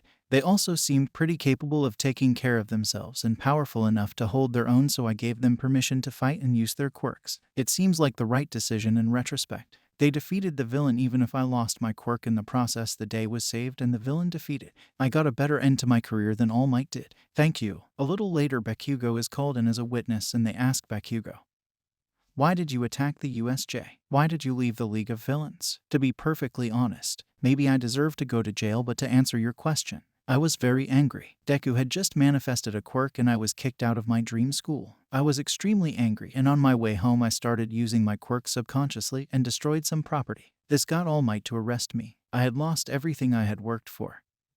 Everything I felt belonged to me, and I was suddenly in a room with the man in the suit. He offered me the opportunity to get back at those who have wronged me, and I took it. I wish I didn't, because of me, All Might was killed. Once I realized this, he appeared again and said he had a gift for me. A little later, I ran away from home so he couldn't find me anymore. After Bakugo is done answering questions, the defense says, I call Izuku Midoriya to the stand. Bakugo left the stand. As he walked, he focused all his will to avert his gaze from Izuku. Izuku answered the atmosphere in kind by doing the same. Bakugo wiped off the rest of the tears he displayed. And Izuku sat down in front of the court. How do you know the accused? I have known Bakugo since we were little. We were childhood friends until he manifested his quirk and went to the same school until he got expelled from UA. Would you call Bakugo a villain? No, I wouldn't. He may have made the wrong choices and he has been manipulated by All For One, but Ka-chan more than anybody I know wants to be a hero. He just sometimes lets his emotions get the best of him. I know Ka-chan better than this. He's not what you're making him out to be. Are those wounds and scars because of Bakugo? Not exactly, they were caused by the fight against the villain. I gave everything I had and wouldn't defeat him without Ka-chan's help. He more than anyone deserves to be a hero. The defense then says no further questions. Your Honor, the jury then goes to decide Bakugo's fate. An hour later, the jury came out. The judge asks them, what have you decided? A member of the jury says, we the jury find the accused Katsuki Bakugo. Everybody is at the edge of their seats. Not guilty. The members who were rooting for him got very excited. Endeavor puts his hand on Bakugo's shoulder and tells him, good job, boy. You are now free to become a hero. I will be keeping an eye on you, though, to make sure you don't stray out of the path of a hero. Bakugo nods thank you. Eraserhead then tells Bakugo, well, now that that is done with, I want to offer you a deal. You would be joining us at UA in the hero course next semester. You would have to go to a remedial class until the start of the next semester. Would you be willing to do this? Yes, Bakugo replies with no hesitation. He has always wanted this. Eraserhead, great, however. You will be on probation for a long time. You slip up or do anything out of line and we will have to expel you again. Do you still want to pursue this opportunity? Yes. I won't let you down. Aizawa smiles. Good. He then turns to Midoriya. What's up with you? Midoriya jumps a bit looking at Aizawa. You are looking a lot better. I hope your condition keeps improving. Also, shouldn't you be in school? Midoriya takes out a note. I had the school give me permission to come here. I needed to do this. I needed to be here. Now that the trial is over, let's go celebrate. Is that okay with you, Ka-chan? Katsuki kept his back turned away from Izuku. He nodded without saying a word. Eraserhead, Bakugo, and Izuku go out to eat to celebrate this bittersweet occasion. The next day, Midoriya returned to class. Aizawa walked in the classroom and said that they will be choosing hero names and internships. Midoriya goes up on the stand. It was nerve-wracking to display the name he had written down. He simply raised the sign up with great determination. Deku was all that was written. The rest of the class displayed their names, picking fun at each other or being shot down by midnight. Bakugo didn't even bother going up. How could he? They were each handed their internship pamphlets. Midoriya's body was still damaged. He ended up with 25 offers, though his lack of interest for most of them dissuaded Izuku from the excitement he would normally feel from such opportunity. Midoriya, after a lot of thinking, narrows his options down to two: Gran Torino, All Might's mentor, or Night Eye's agency. He remembers the card that the short old man gave him at the funeral. However, after much deliberation, Midoriya ultimately decides to go with Night Eye's agency. Ida's desire for vengeance dimmered quickly, so his choice ultimately fell onto Air Jet. The Buster hero, Todoroki, went with the armored hero Yoramusha. The day of the internships came fast and Midoriya goes to Night Eye's agency and presents himself. He is surprised to see Mirio there and asks Mirio if he is also there for the workplace experience. No, I have a temporary hero license and work here on the regular. Night Eye interrupts them. While Midoriya is here, Mirio, you will be training him in combat and they will also be showing him the ropes of being a hero, the most useful information and how it's actually like. Izuku, excuse me but I don't understand. I have done plenty of combat training against All Might.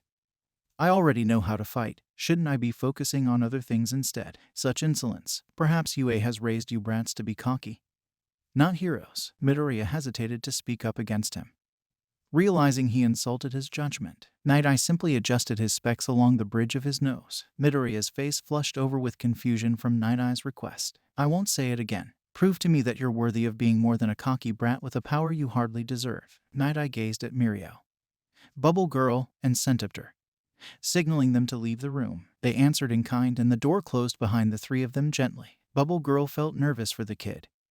It's been a while since she's seen Night Eye look that way. You think he'll be okay? Mirio pondered at the thought. His 1,000-yard smile lit up a bit just thinking about it. He'll be fine, I'm sure of it. Night Eye and Midoriya stared each other down. Izuku was on his toes, wary of anything that Sir might pull. Meanwhile, Night Eye stood lazily, leaning up against his desk. His facial features showed no interest in the boy before him. You think because you defeated All for One means that life will just be easier on you now? If anything, his fall can lead to your doom. Observe. Night Eye flicked an eraser with his thumb. It zipped by Izuku's face. Before given any time to react further, Night Eye was already within the foolish kid's proximity. Sweeping him, Izuku landed a handstand to recover, but ultimately his hands were smacked out from under him by Night Eye's second sweeping kick. You're too shallow. You don't think ahead enough. You rely too much on one for all and that handicaps you. You've forgotten that you're still just a naive child underneath all that power. Izuku interrupted by a stomp to the floor. The impact caused some of the floor to erupt upwards into multiple small portions of debris. This threw off Sir Night Eye's foresight. Izuku followed up with a second kick. The airflow that his foot caused sent all the floating bits of rubble forward straight at Sir Night Eye. It knocked him down and shredded up the room. Izuku smiled, not because he beat Sir Night Eye, but because his guidance of air had the rubble miss every All Might poster. Sir, that may be so, but I can still control myself. See, I didn't hit the posters. This was something Sir could not foresee. He knew the kid would beat him, but he was so tunnel visioned he didn't even keep count of the room. It was a mess. But the All Might posters were untouched despite the pigsty that the erupted floor left behind. Night Eye sat there bruised, looking down before chuckling under his breath. I suppose you could be worthy of a title beyond brat. Student, Sir Night Eye stood up, looking back at the room inside. I'll have this clean later. Come with me, Midoriya. Sir turned the door handle and the door disconnected from its battered hinges. Completely breaking off from the wall, Sir tossed the door aside and Izuku felt awkward after destroying his office. Cringing at the sight of the door breaking off from his airflow, out in the hallway. Mirio and the others were still waiting for them by the vending machines. Mirio caught a glimpse of Izuku and waved. Izuku just timidly returned 2 thumbs up as he followed Sir. Mirio cheered under his breath and Night Eye led them both into his other office. It looked exactly the same as the first before it was destroyed and they both sat down. Night Eye started the topic at hand, clicking his pen. Do you know what the most important part of being the symbol of peace is, Midori? Izuku touched the tips of both his fingers together, reverting back into his timid behavior. I'm not sure I understand the question, Night Eye. Sir chuckled once. Not from Midoriya but for Midoriya.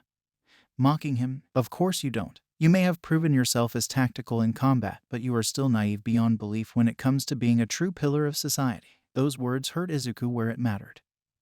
Though he took the opportunity to take in what Sir has to say next, Sir Night Eye carried on with his lesson. As you may already know, there was a time where I was All Might's sidekick. We made quite the pair.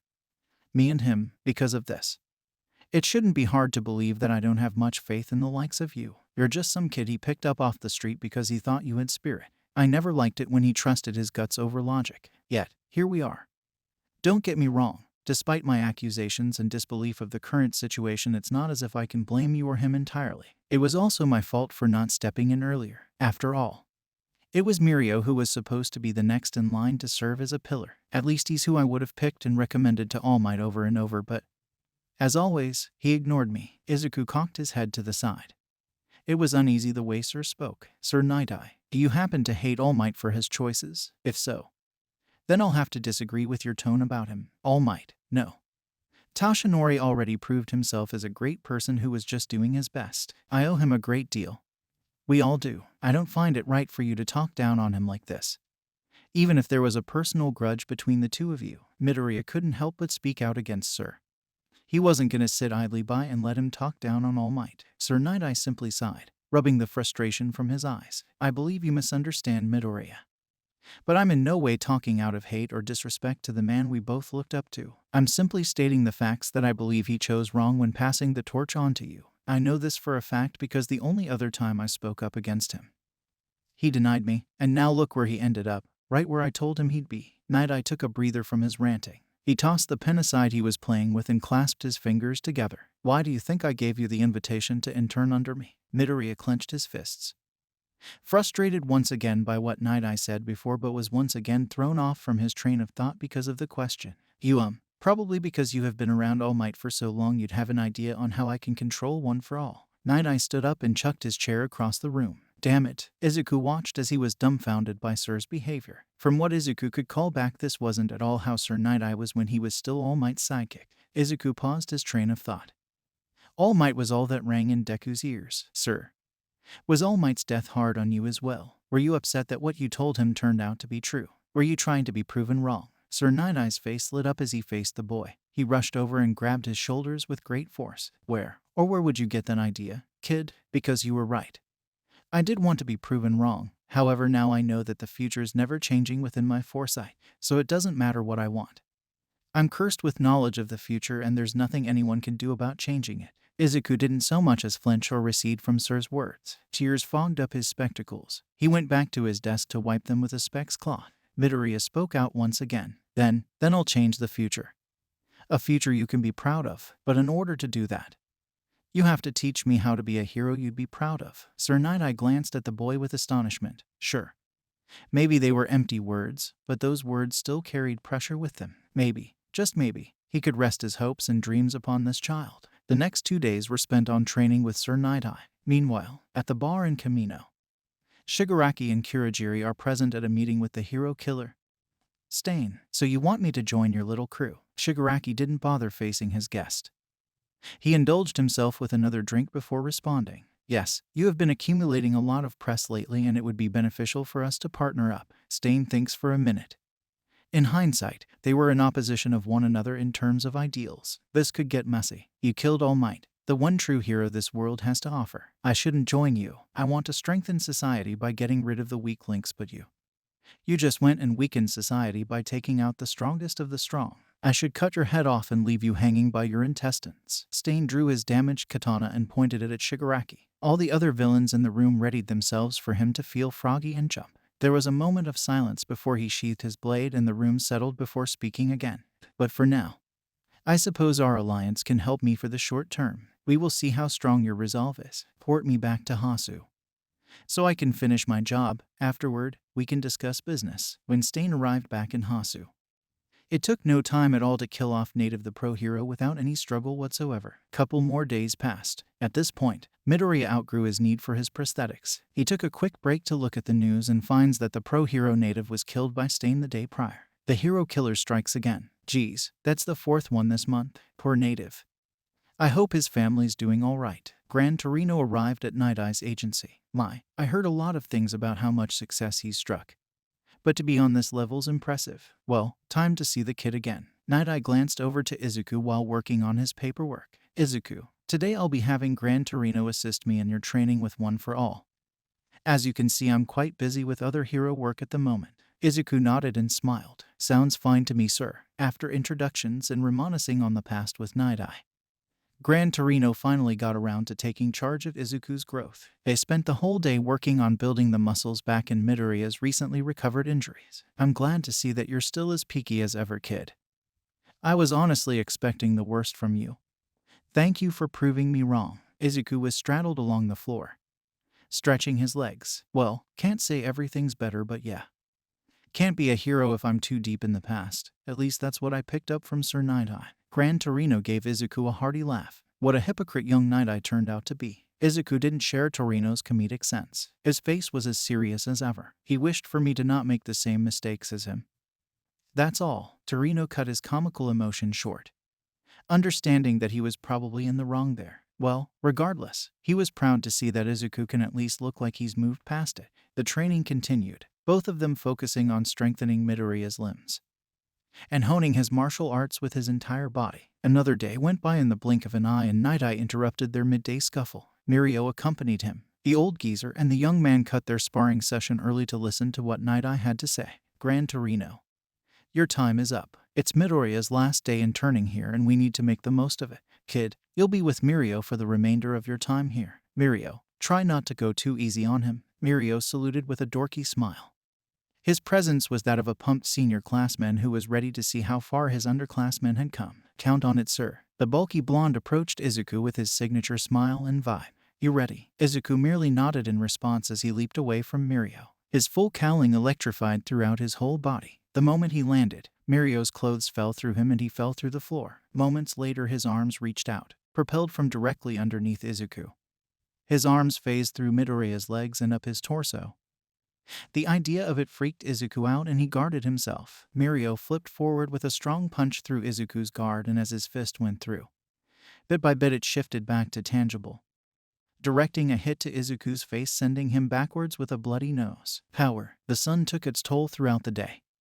Hour by hour, Izuku pushed his very limits to even attempt at getting the upper hand with Mirio, sadly to no prevail outside of 2 successful counterattacks. By the time the sky turned a deep orange from the setting sun, Izuku was hyperventilating on the floor, drowning in his own sweat. Meanwhile, Mirio indulged in the finer things in life, like a bare naked water break. It took a bit for Izuku to recover himself. His muscles grew sore and stretched out from all the sparring and stretching he did today. Mirio was one tough cookie. Izuku could tell from all the hard work he put in to get that way. It inspired him to be the same as him. Someone who worked hard and earned their power, capable of being untouchable. Midoriya waved goodbye to his new friends and teachers. They did in kind, and he was on his way back home. All that could be seen in the dark room Shigaraki found himself in were the reflection of light shining down on him from spectacles. It was only a moment ago that Tamura was interviewing the new recruits before he was forcefully warped here with the rest of them. So, you were his disciple, huh? My, you don't look all that promising, Tamura Shigaraki. Shigaraki stood with the rest of the group. A bright light shined down on them, but that was the only source of light in the room. Everything else was a black emptiness. 2 green lights could be seen from within the pitch dark. It took some scanning through his memories. But Tamura was able to conclude an educated guess. Wait, that voice. I recognize you from the audio calls with my master. There was no movement beyond the circumference of light surrounding the group. Not even any flow of wind could be felt, however. The slight echo that ran throughout the room made it clear that this room was anything but small, let's just say. From where I'm standing, all I see is a dumb brat that all for one gave too much praise towards. I aim to fix that error. A click of a button could be heard and the spectacles disappeared into the darkness. What followed was glowing lights in the pods that showed themselves. What was inside was an army of Namu. Aisle by aisle there were pods holding all of them stationary in the liquid. Twice was the first to take a look at all that surrounded the band of villains. Wow, what a sight. All these Namu should be out invading the country. Twice adjusted his personality back to a more controlled state. Who knew there were so many that were in the backlog? Shigaraki started scratching aimlessly at his neck. The situation itself was irritating enough, though the obnoxious rambling of a multi-personality disordered freak wasn't helping either. I demand silence. Twice was shocked but did what was told. Tamura took a breather as the pace at which he was scratching his neck slowered. Anyway, about what you said earlier. Something stupid about praising? Dr. Yujiko's chuckle that followed echoed throughout the entire room. It was unclear where exactly it was emanating from. What I said is exactly what it sounds like. You're not fit to be All for One's successor as a destroyer of pillars. At least, not yet anyway. Now to answer the strange one's question. These are the nomas that All for One entrusted me to complete. Today marked the day I have, and that's also why I summoned you all here. You'll find these to be more adequate than what we sent you during your invasion of UA. The business I want to discuss has to do with our late master. His will. He wanted me to transfer all his assets to you. However, I don't really see you as a fitting candidate. You may have his quirk, but power doesn't equal worthy leadership. Not with the foundation he's set in stone. Shigaraki began scratching his neck a little faster.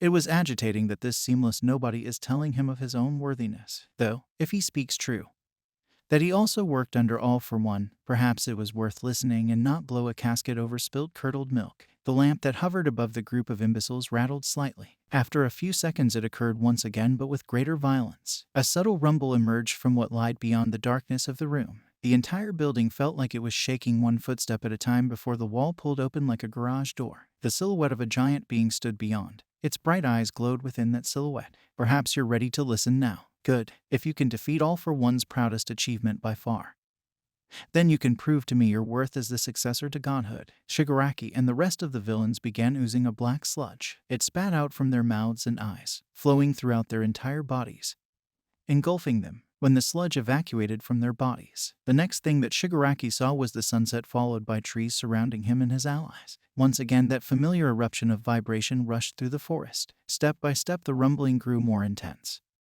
and in the distance trees could be seen falling one by one. Through the stems of logs that sprouted underneath the thick forestry were the pair of the same two glowing eyes. The door to Class 1A slid gently to the side. Izuku entered the all-too-familiar room once again, gazing up at all the familiar faces. Class 1A was already present, talking amongst one another, mostly about how their internships went. Glad to see you're back, Izuku Midoriya. The voice of 13 made chills go up Izuku's spine. He wasn't expecting her to sneak up on him like that. She got a quick laugh out of it before opening the door the rest of the way. Midoriya scratched the back of his head out of how awkward he felt after the fact. He put one foot into the door before his usual gang approached him with excitement. They all wanted their answers for how things went with Sir Nidai. But before Izuku could explain himself, 13 was already beginning class. All right, gang. I know you all have had a long week, however that doesn't mean this is any time to dawdle. You'll have plenty of time to share your experiences after class. Today we will be going over practical rescue training. Once they arrived at Training Ground Gamma with their hero costumes, they observed the scene from the monitor above them. Froppy pressed her finger on her chin, pondering to herself, why are we here? Shouldn't we be in the USJ instead? 13 raised her finger to the sky as if to prepare them for a bold reply. Usually yes, however. We aren't practicing disaster rescue. No, today we will be having a race to rescue the lost citizen. The first team gets in position. Midoriya, Zero, Ida, Anjiro, and Ashido are the first ones to go. They get in position. The exercise starts and Midoriya starts moving around at 10%. It took a bit for his footing to match with the environment of metal pipes. After a few leaps and bounds, eventually he began angling his feet properly. As he raced through the pipelines, Izuku gradually hastened himself. He pushed his limits just barely, He didn't want to further injure himself, but more importantly he wanted to see his growth with his own eyes. In one fell swoop he doubled his percentage and kicked off of a pipe. The air pressure bent everything behind him as he launched through the sky, landing right in the middle where 13 was. His landing caused him to skid across the floor. He managed to slow down by shifting his weight as the friction increased between his feet and the platform. His breathing was intense and his leg was slightly bruised from the blast. His class was astonished by his feat.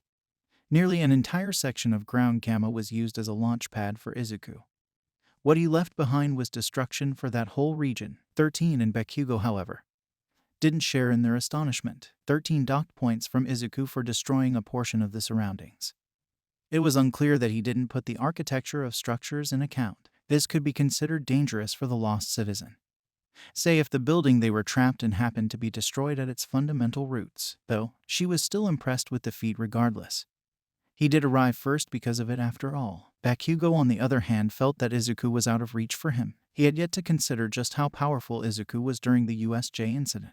Even now, with his injuries, he seems stronger. Some time passes and the end of June arrives. Classes continued and the usual turmoil that follows with education ebbed and flowed throughout each passing day. Alright class. It's about that time for the final exams for the semester. We have a written and practical exam in line for you all to pass in. The class reacted as individuals.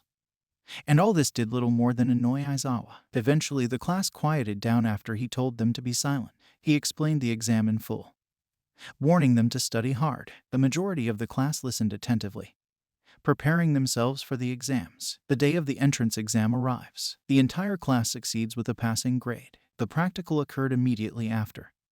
Immediately the class donned their hero attire and made their way to the training grounds. What awaited them? There was a line of teachers standing before the students heroically. Nezu stood front and center with his paws behind his back. Hello students of Class 1A. Congratulations on passing the written exams. The practical side has been changed due to a decision made by the Hero Society staff team. Due to the surge of rising villain activity throughout the community, we've made the decision to enhance your training experience as much as possible. Therefore, the practical exams you will be facing us, the teachers. Now I already know what you're thinking.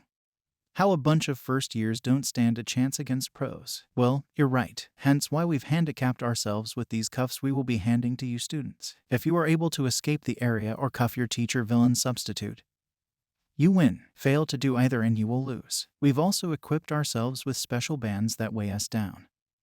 That way you kids will have more flexibility in your escape. The students were assigned their pairs and were sent to the training grounds. Anyone who wasn't currently participating spectated from the camera room. Some students took in the tactics of their fellow students while others were just simply waiting for their turn. Up next was Midoriya and Zero, their opponent being Midnight. The exam began. Midnight meandered her way to the two students, slowly ripping a bit of her outfit, exposing her intoxicating scent. Midoriya pondered for a bit, thinking of a strategy. Meanwhile, Zero stood there waiting on him to come up with a plan. Zero's not the strategist type, just the guy who gets things done when asked of him. Izuku just wanted to clarify with Zero something. Don't take off your helmet under any circumstances. Just want to make sure that you won't do so. That's how she can get you. Zero nodded in agreement. He had a lot of faith riding on Izuku. A lot of trust as well. Okay, and what is the plan? Knowing you, you probably came up with about 52 of them already. Midoriya adjusts his stance to a combat-ready one, preparing himself mentally for what will happen next. Well, there are a few ideas I have in mind, though considering us and who we're up against, my best bet is to split up. You should go for the exit using your tape to maneuver. Meanwhile, I'll keep Midnight at bay. Hopefully, if what I'm thinking is correct, then this should go smoothly. Zero followed Izuku's example, preparing for battle as well, setting one foot in front of the other. Sounds good to me. I'll blitz her, no sweat. Midoriya springs into action. Midnight at this point has gathered a sizable cloud of aroma surrounding her and the path she's taken so far. Midoriya leaped at Midnight. He lunged his leg forward with great force. Midnight backs up in order to dodge the assault, but the air pressure from his foot sends her cloud away, thinning it out in the atmosphere, too weak to even manifest. It worked. Midnight was a little impressed at first. Regardless, she wasted no time to slash at Midoriya with her whip as an attempt to get Midoriya's mask off. However, he caught it, and it wrapped around his fist. He pulled on the whip, nudging Midnight towards him with great force. Midnight unarmed the whip and flew over Izuku. She landed behind Izuku in a kneeled-down position. He turned around with a punch aimed towards her. Midnight was more cunning than she let on. She threw a handful of sand at Izuku, the dust cloud blinding him momentarily. It was long enough for Midnight to swiftly knock the mask off and drench him in her fumes. Midoriya held his breath so as to not fall asleep, and leapt away to an area where the gas hadn't reached yet. Midoriya takes a second to breathe. Once again he used his kick to blast away the aroma she was letting off. In this window of time, Izuku lunged straight towards Midnight and went to kick her, but before any further action was dealt, an alarm was heard. Izuku and Zero won the match. Zero stood at the exit and smiled, waving back to Izuku as he thought, not sure if that was luck or what.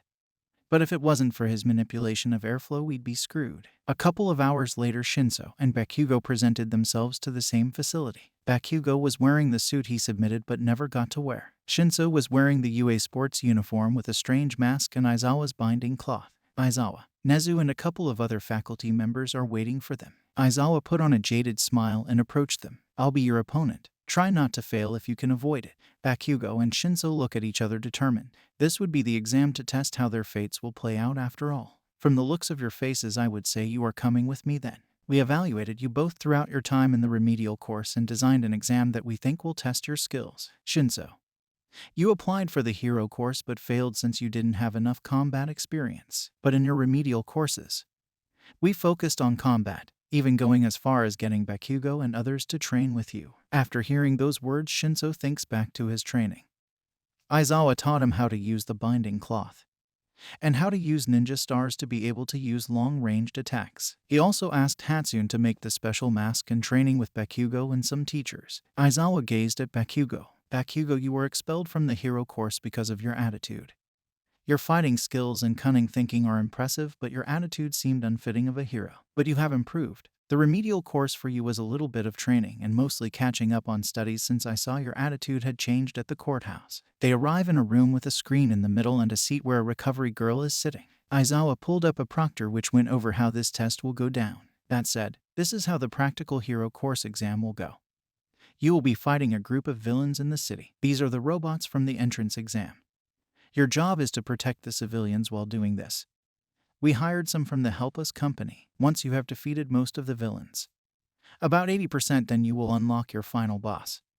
You will be judged by the UA staff, just as you were in the entrance exam. You have 10 minutes to strategize, plan, and get ready. The two students used this time to strategize. Bakugo looked over the proctor and began putting a plan together. Objectively, I would say that in combat, especially against robots, I would say I'm the most powerful. From what I've seen, your quirk is very useful, but only against actual opponents. So this is what I suggest. When we encounter them, you restrain the robots so that I can take them down at first. We have to make sure to get the civilians out of harm's way.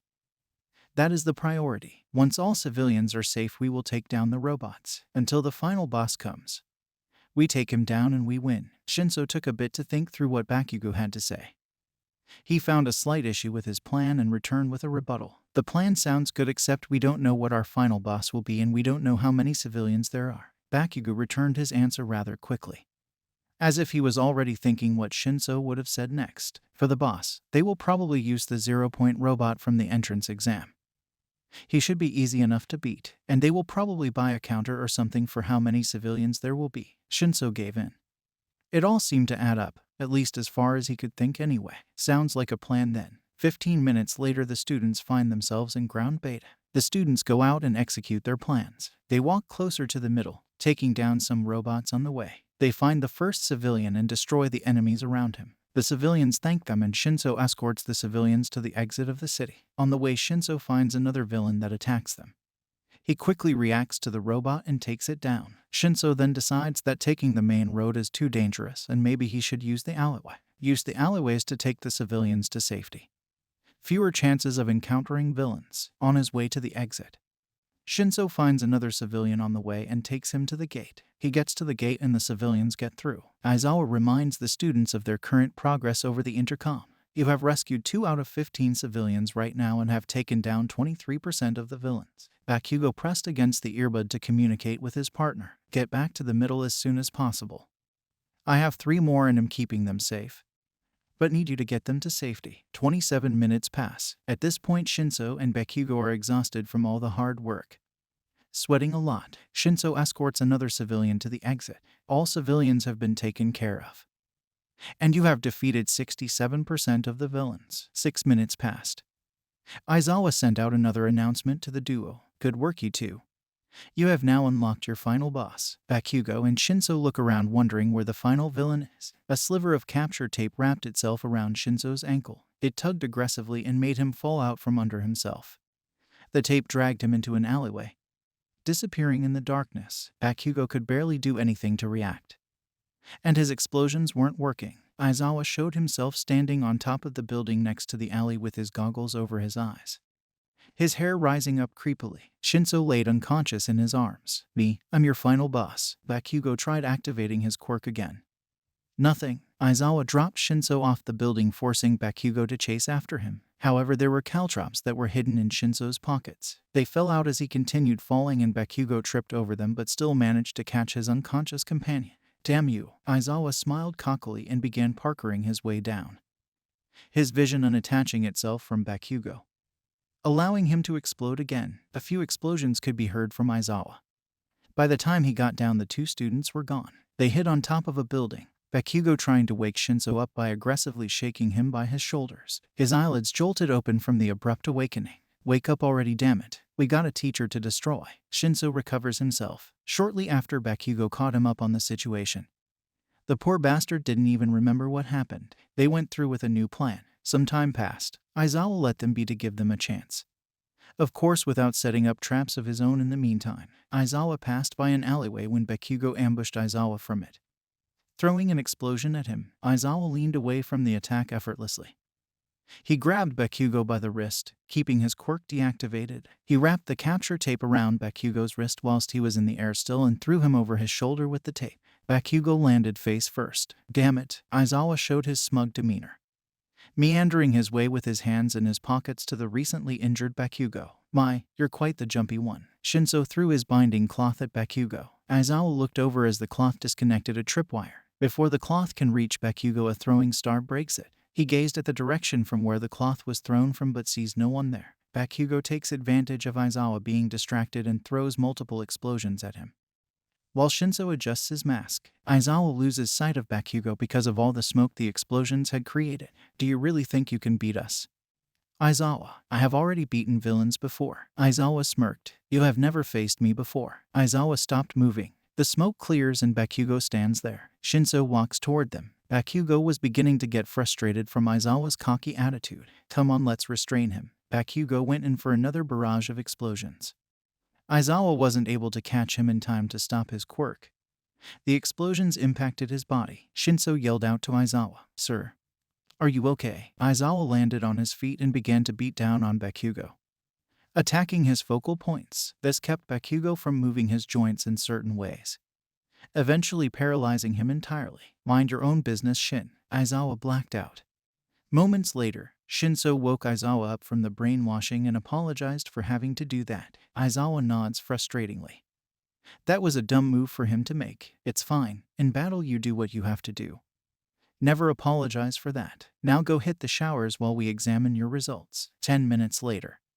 The students are wearing normal clothes and go to talk to the teachers. Aizawa was the first to speak up. Katsuki Bakugo, you passed this exam. It was always planned for you to pass. You have proven yourself many times. That is the reason I offered you this chance. This exam was just meant to show your evolution to those who were still hesitant.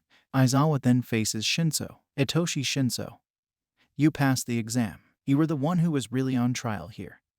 You have matured a lot in the previous months and your fighting skills have improved a lot as well. This was a pretty difficult exam to do, and while many pros would have done better, I think only Midoriya and maybe a few other students would have been able to do better. Anyway, since there are 2 slots open, you 2 will be joining my class, Class 1A. I will see you in a week for the forest training camp. Just a heads up, you will be in the same training group as the people who failed the final exams, and afterward you will join the class for all future events, meaning normal class and other things we have planned. Bakugo thanks Aizawa for the opportunity he gave him. Shinso joins in and thanks Eraser too. Aizawa simply nodded, congratulating them on their hard work. No need to mention it. It was your hard work that has brought you to this point. Both students go celebrate their victory with a couple of sodas. They have also become very good friends after training together so much. After they are done with the sodas, the 2 students go home and say they will see each other in the training camp. Back in the forest, Broken trees and craters beyond the eye can see were all that were present. In the middle of one of those craters was a defeated Gigantomachia. Shigaraki and his compatriots were once again sent back to Dr. Yujiko's location. I see you have managed to beat All for One's most devoted follower. Very well. I am at your demand, Master. What will be the first order of business? Shigaraki's chapped lips folded under the hand attachment grasping his face. His eyes widened as well. I have a couple of old friends to visit. Shigaraki chuckled maniacally. Twice followed along. After a few hearty laughs, Twice began crying, tears from his stomach hurting so bad. Practically rolling on the floor as Shigaraki's chuckle quickly turned to annoyance. Twice stood back up, calming down. He wiped the tears from his eyes. Wait, why are we laughing? Shigaraki shot daggers at Twice when he gazed back at him. Annoyed at the belligerent idiot for ruining the mood, it grew to where even the double-deckered heaping of trouble himself was catching on to the atmosphere. Backing off, Shigaraki scratched his neck before relaying his focus elsewhere. Twice's petty squabbles weren't worth his time in the end. The chapped villain leader snapped his fingers. Mr. Compress immediately was on the scene next to his leader. He pulled out a marble from his pockets and decompressed it. It was a folder with info on UA, their students, and their scheduling. He handed the folder over to Shigaraki. He grabbed it with only 4 out of 5 of his hand's appendages. It was a smart call to ask for this from the good doctor. Now, by old friends I of course mean our fellow students from UA. I have an assignment for you fresh bloods, back at school. Step by step UA students made their way onto the buses. Ada was instructing while the rest were hardly listening. At this point the students learned to drain out his voice. The buses all loaded up and they made their way towards the mountains. An hour later the bus stops. They step out from the buses, stretching out their tight muscles, some of them lightheaded from standing up too quickly. Takoyami was the observant type. He was the first to notice the lack of other classes that stopped with Class 1A. Where did the rest of them go? They're not here with us. After hearing that, Class 1A was a bit more tense all around. Something wasn't right. In the next moment, Pixabob and Ragdoll revealed themselves with their flashy introductions, nearly scaring the crap out of some students. Hello students, I'm Pixabob. And I'm Ragdoll. And we're the Wild Pussycats. The both of them strike their signature poses back when they were in their prime. Sadly, that was so long ago not many students really caught on to their identities. Izuku noticed though. His face lit up with excitement. Oh wow, the Wild Pussycats in the flesh. The other students for the most part shrugged. Never even heard of them before. Izuku continued on, turning into his usual rambling mode. That was until he commented on their age and they scolded him for it. When introductions carried on, Pixabob began explaining what was going to happen. The students start to worry that Aizawa is pulling a fast one on them. Pixabob displayed a shady smile before forcing the cliff to collapse under them, trapping them in the beast's forest. The kiddies that don't make it by lunchtime won't get any. It took little time for the more combat-efficient students to react to the situation, one by one tagging each mud monster into oblivion. Class 1A for the next few hours were heavily occupied. Izuku was the first to arrive only an hour in while Bakugo and Todoroki were enraged, racing to the finish, arriving minutes after. When they reached the camp, the Wild Pussycats apologized to the students for that little stunt they pulled.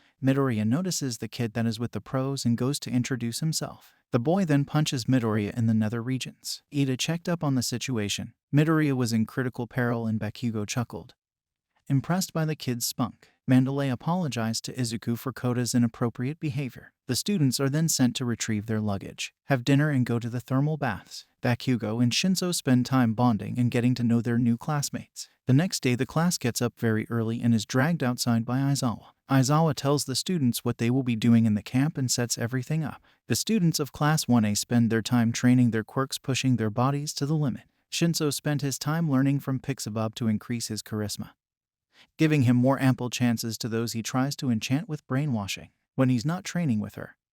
Shinso spends his time with Aizawa, furthering his physical training.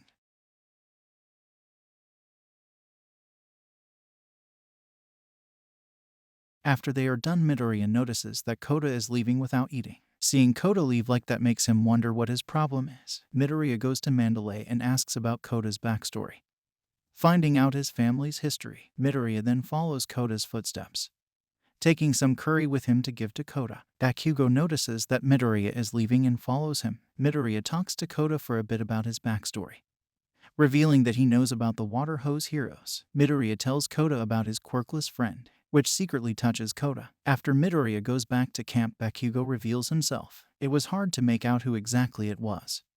But Kota grew anxious. Who are you? Bakugo stepped out more into the light, revealing himself as another one of the students. This annoyed Kota slightly. Why are you all bothering me right now? I just want to be alone. Katsuki ignored the brat. The name's Katsuki Bakugo. Sorry for eavesdropping, but I thought I should chime in. From the context, I know you hate this society of quirks. But if you didn't have a quirk like Midoriya's friend, then you would be bullied by everybody around you. Furthermore, that person that was talking to you a few minutes ago also lost somebody. He lost the person he looked up to the most. He is one of the strongest people I know, who even after I strayed from my path helped me back on it. Kota looked down. It would take more than a sob story to break him out of his shell. So what? Bakugo was starting to get annoyed. He knew better than to entrust a kid to understand these deep topics. He just wants to help you.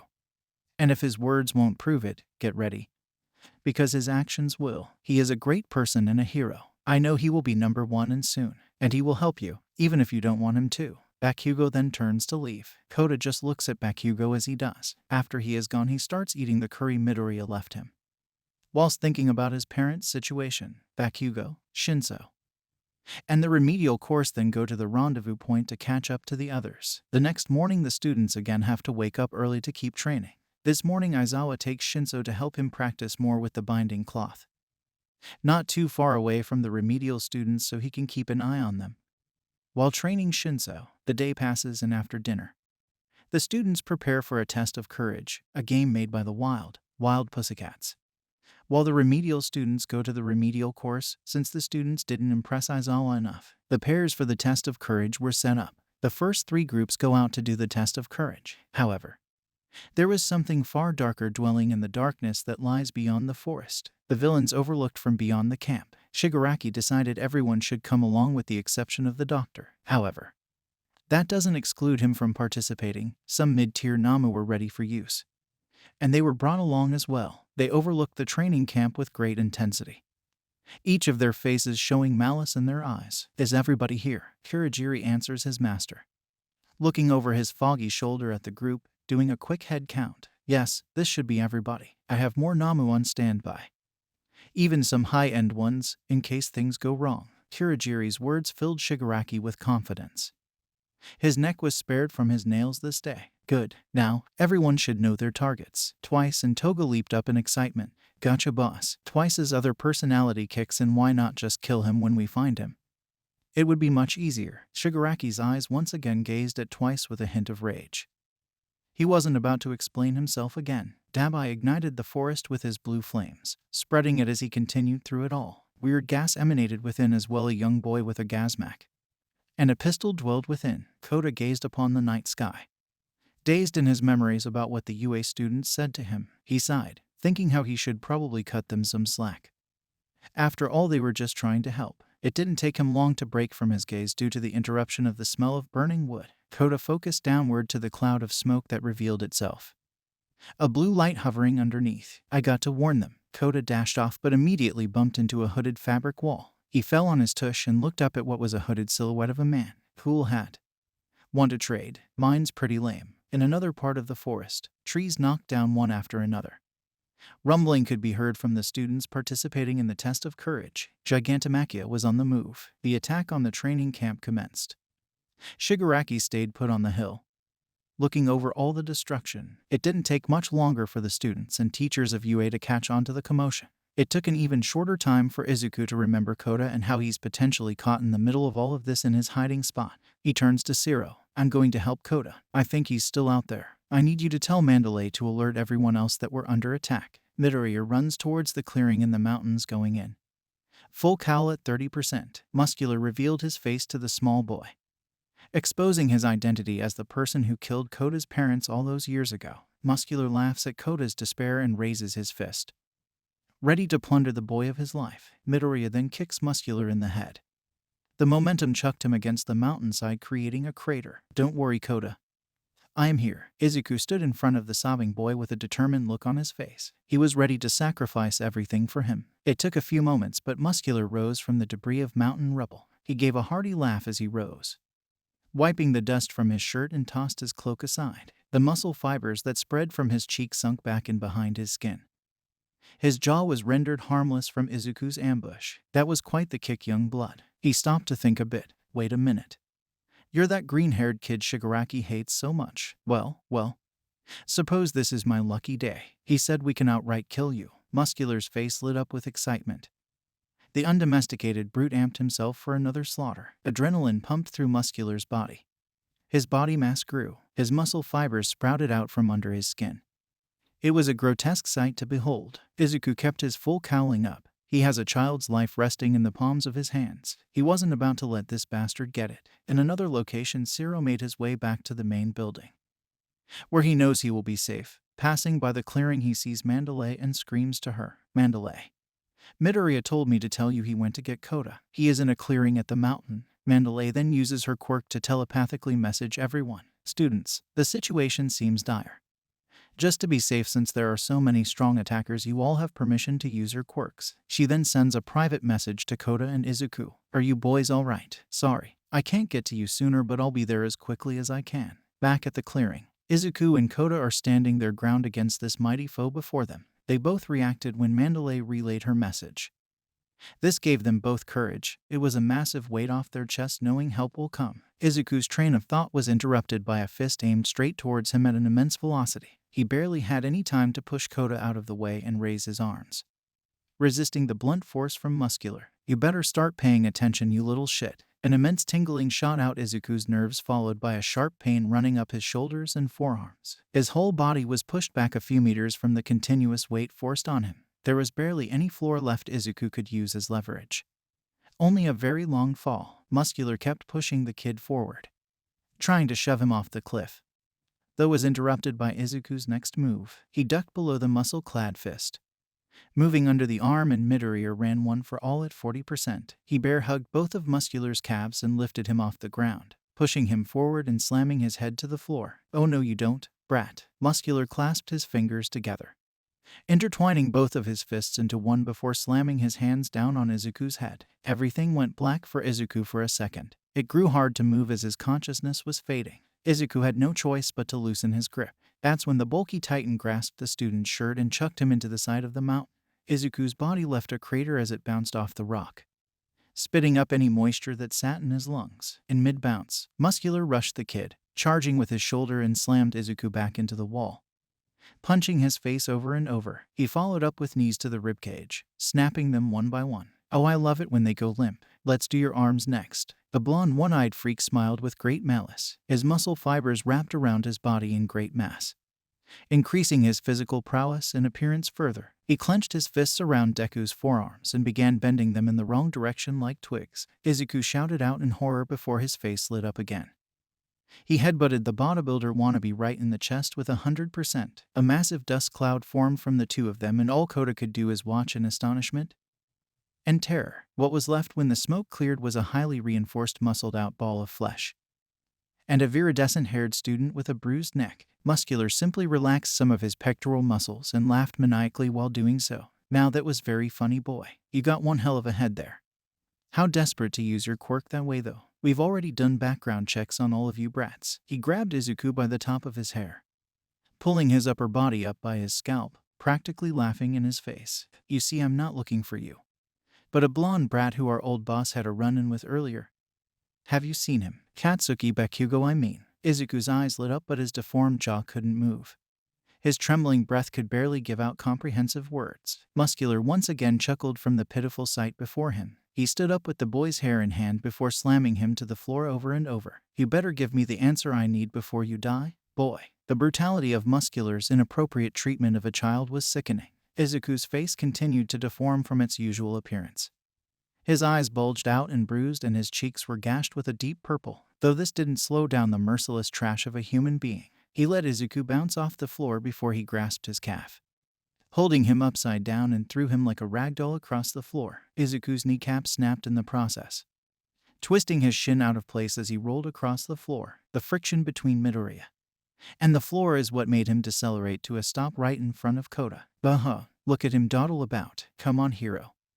No sleeping on the job. Koda gazed down upon his self-sacrificing savior, or what was left of him. The terrible sight of Izuku before him siphoned the little kid of all hope and oxygen. There was not even enough air to cry for help. only breathless crying.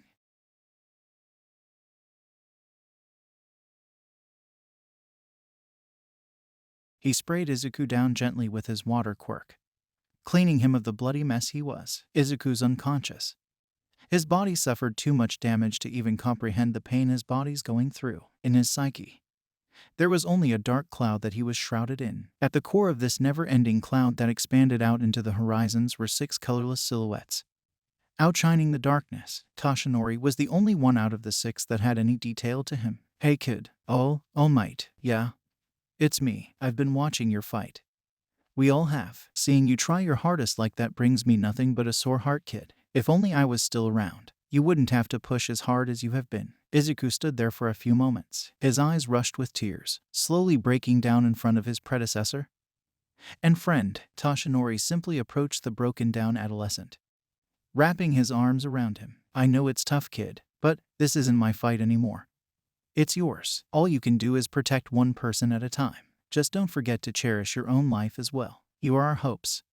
Izuku Midoriya. All for one may be gone now, but doesn't mean that villainy is.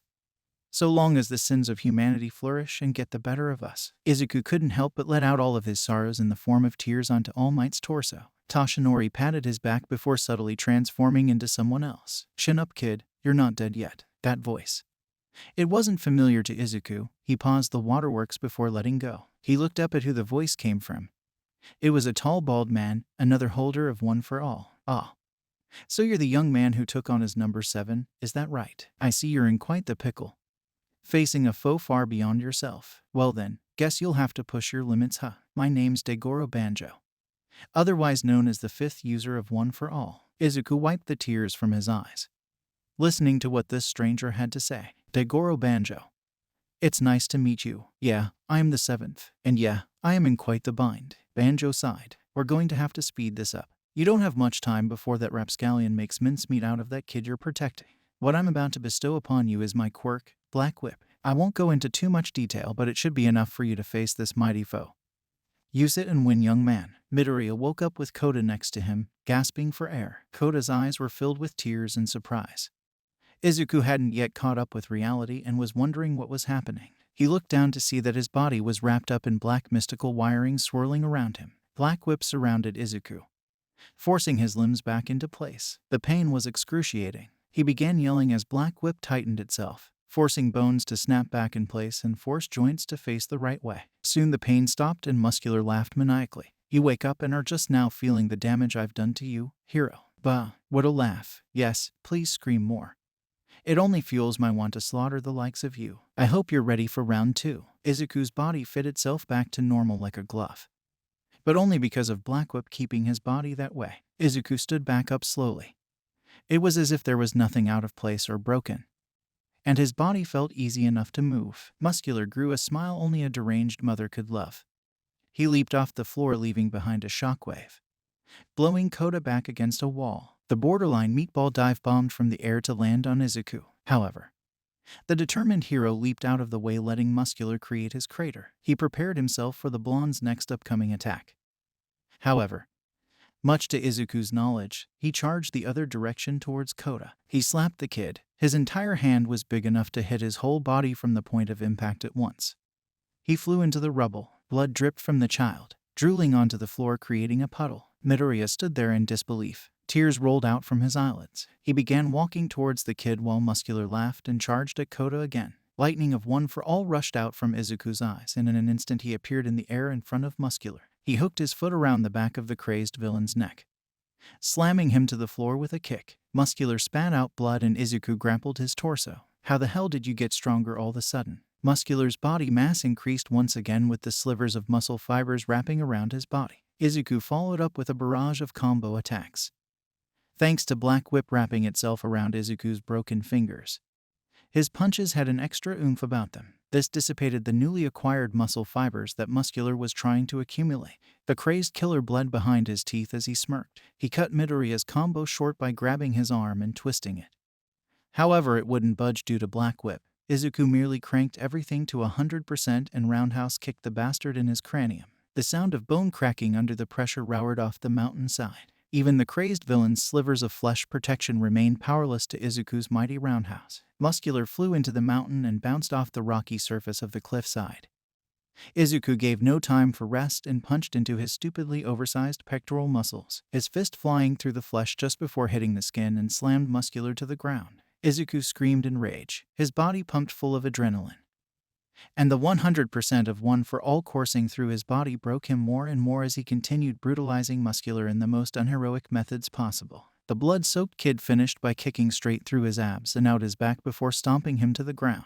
What followed was unbalanced and wild breaths of air coming from Izuku. He stepped back from the dead villain. His upper body went limp as he screamed to the sky.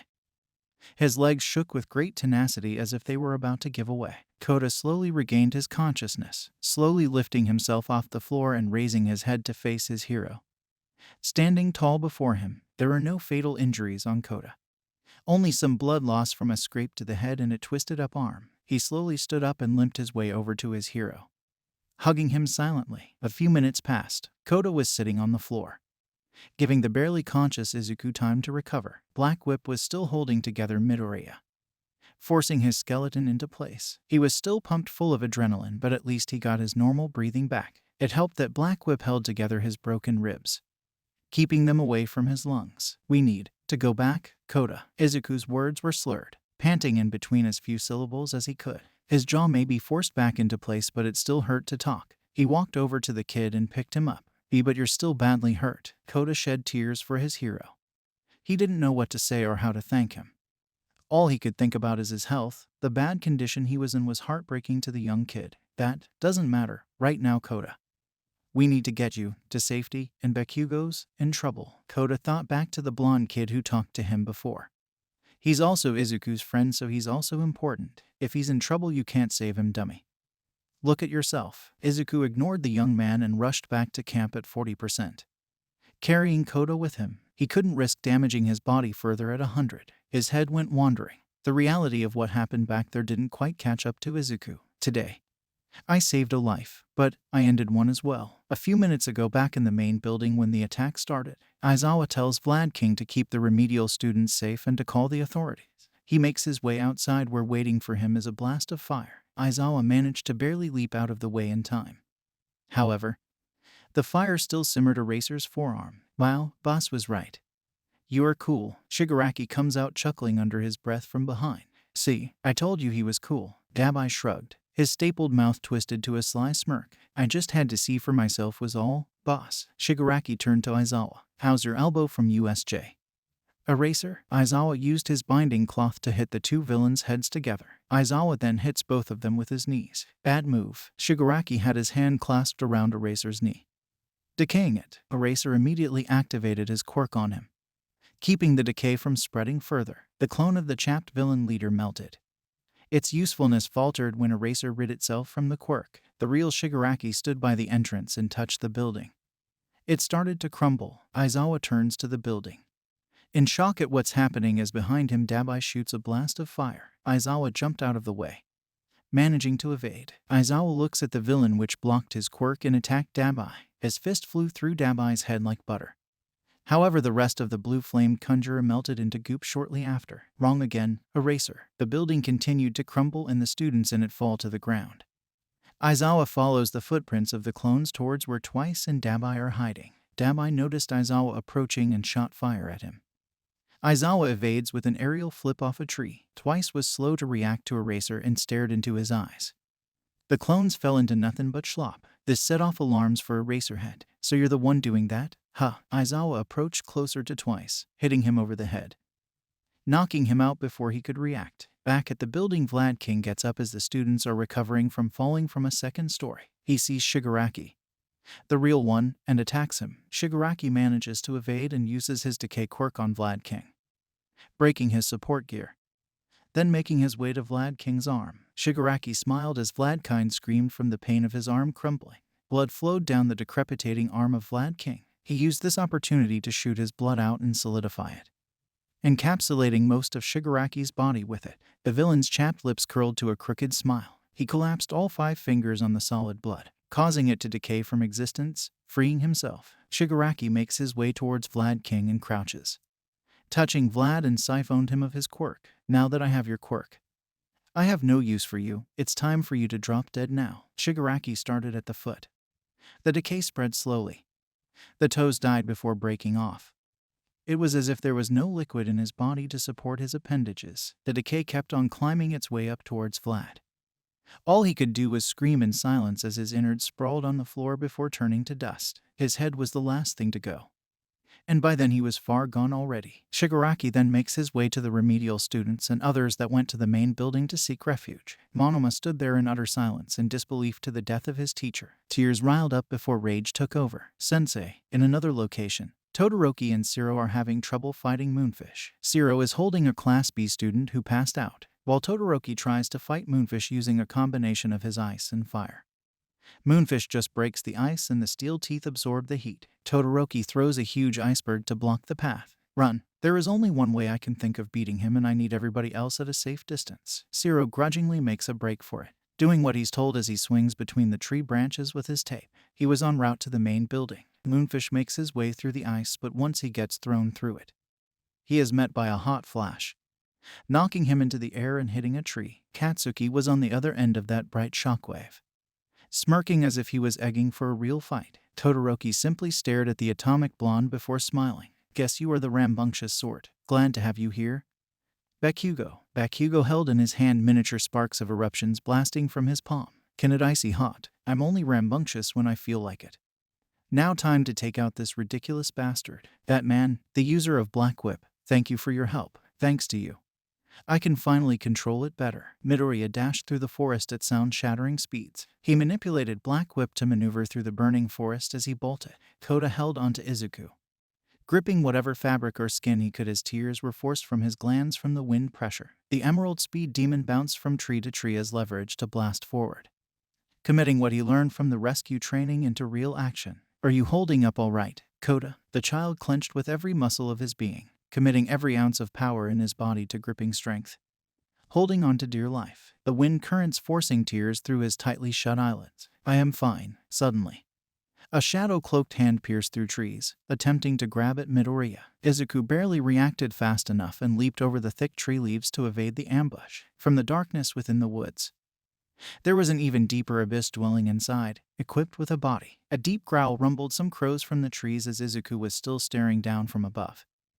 He adjusted Koda to his back, making sure he wouldn't be able to get in his way if combat arose. The same shadow hand exposed itself, and at the base of the arm Takoyami's beak could be seen sprouting out from dark shadow. Is that Takoyami? Midoriya eventually came to the conclusion that the edgy bird boy lost control of his quirk. He needed light to counteract this attack from a fellow student. Get away, Midoriya. Izuku descended, grappling between tree branches.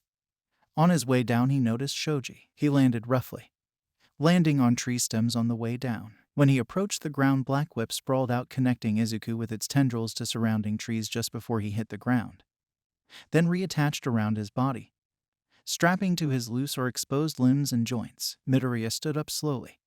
Koda was holding on to dear life, nearly mending himself to Midoriya's back, but he was doing just fine outside of that. When he regained himself, he approached Shoji. He hid in the bushes, keeping incognito from Takoyami. Midoriya, what are you doing here? Shoji notices Koda in Midoriya's arms, followed by his wounds. Holy crap, you don't look so good. And, isn't that Mandalay's cousin? Yes, it is. And I'm fine. Anyway, is that Dark Shadow? Shoji nodded, affirming Izuku's worries. Midoriya hands Koda over to Shoji. Koda's the only civilian I know of out here. We have to keep him safe. Look, I'm going to guide Dark Shadow over to the fire. That should weaken him enough for Takoyami to be able to retake himself. Trees fell before Dark Shadow. It was moving in on their location. Go, now. Keep him safe. Koda looked towards his hero while encapsulated in Shoji's dupli arms. Why, you'll be okay. Right, Izuku? Don't worry about me. Everything's going to be fine. Get Koda out of here now. Midoriya thought back to All Might and what example he set for Izuku just before he died. A smile formed on the young pillar's face. Because I am here to keep everyone safe. Good luck, Midoriya. Shoji rushed away to take the child to safety, thinking back just now and noticed how much like All Might Izuku sounded. Midoriya stood his ground before the abyssal body before him. Dark Shadow broke down the trees right in front of Izuku when suddenly a giant explosion went off. Dark Shadow turned towards the echoes of the bombastic noise, rushing towards it. What was that? Well, I don't have time to think about it. I have to go take care of Dark Shadow. Izuku rushed through the trees. What followed was a cluster of darkness knocking down trees as it chased after the young pillar. Meanwhile, Todoroki struggled to stand back up from this ongoing battle. He glanced over at Zero and the Class B student. The strength of the explosion took both of them down. Zero, are you okay? Todoroki gazed past his iceberg. Moonfish was caught in the middle of it. He mumbled the word flesh over and over, even at the brink of consciousness. At least he is taken care of. Todoroki grasped his shoulder. An injury he acquired from the battle with the razor-teeth villain. He meandered his way to his unconscious companions before the elongated teeth made their move once again, slicing up the area Todoroki was in. Luckily, the hero in training was able to react in time. The teeth did little more but scratch up some extra ice towers he conjured. The homicidal maniac elevated his damaged body above the ground by using his teeth as stilts. His voice crawled out of his mouth, as if his mouth was full. Flesh, flesh, flesh.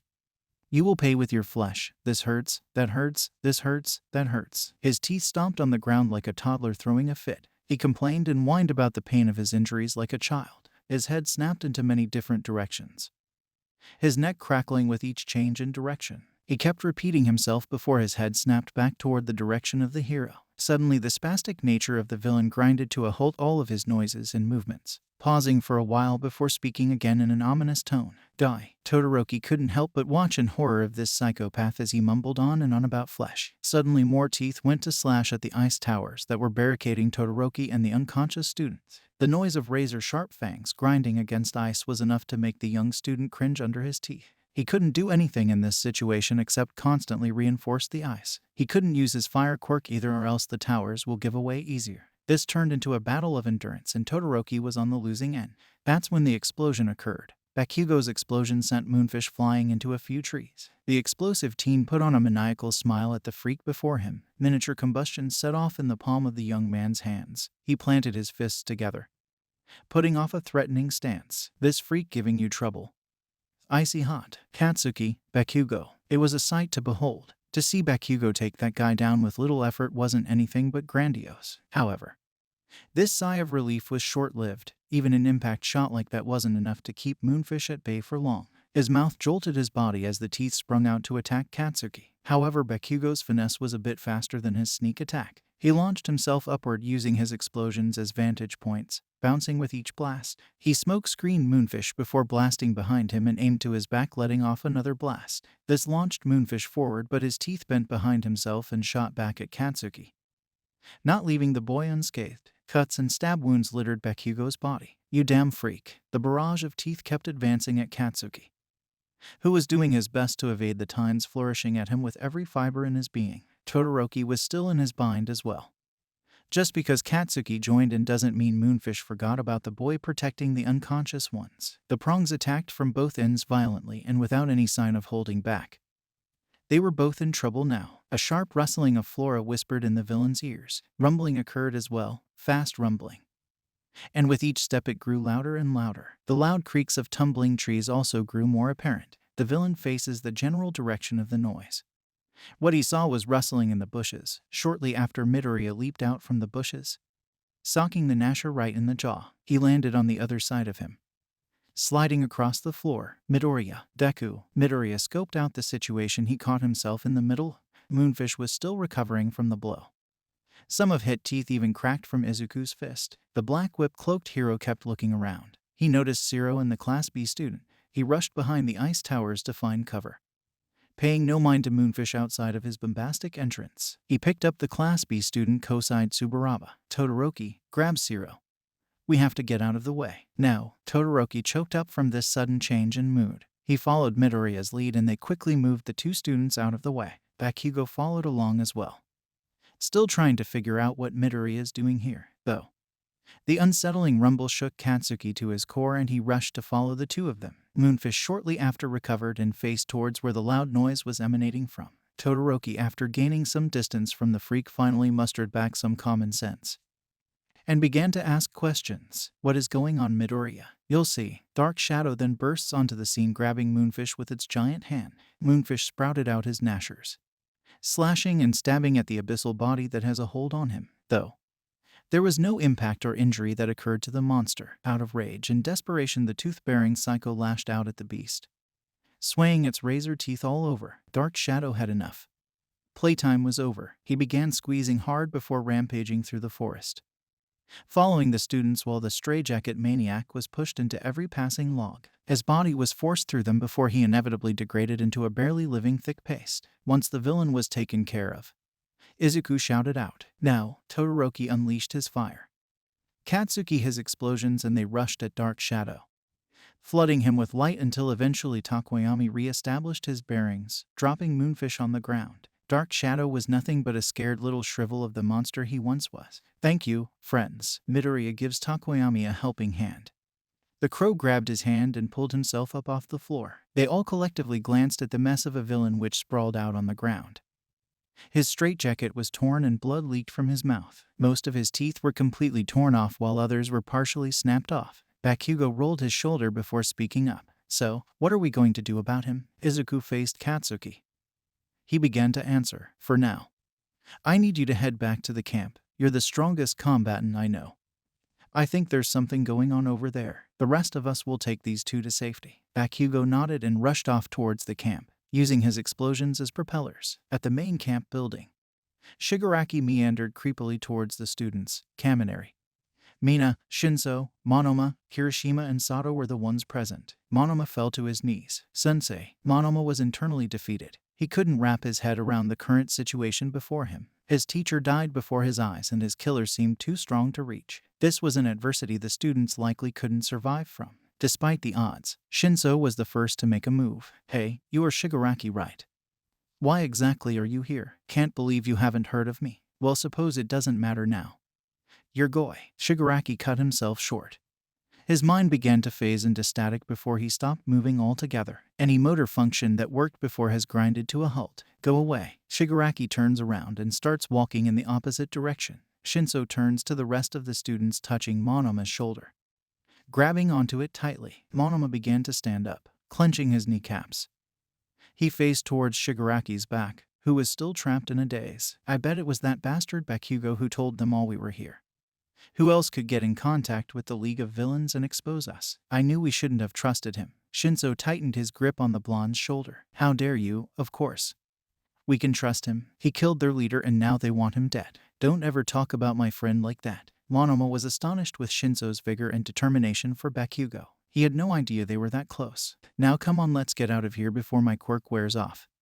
He can kill us all in seconds. Everyone turned tail and ran. All except Monoma, that is. He grabbed Kaminari's ankle and charged at the dazed Shigaraki.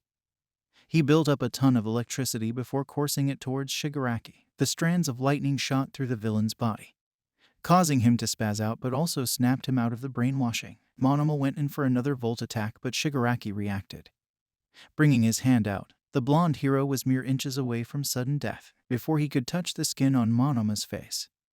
A flash of light knocked Shigaraki sideways, flipping him into a pile of rubble. Bakugo once again saved the day with his boisterous smile. The pale-skinned malefactor slowly dug himself out of the rubble that the explosion pushed him in. He sighed as he stood up, rubbing the bits of dust and debris from his sable-black hoodie. He glanced up towards the oppressor, smiling maniacally when he saw the face of the atomic blonde. Oh, Bakugo, so nice to see you again. You know I didn't get to say goodbye last time.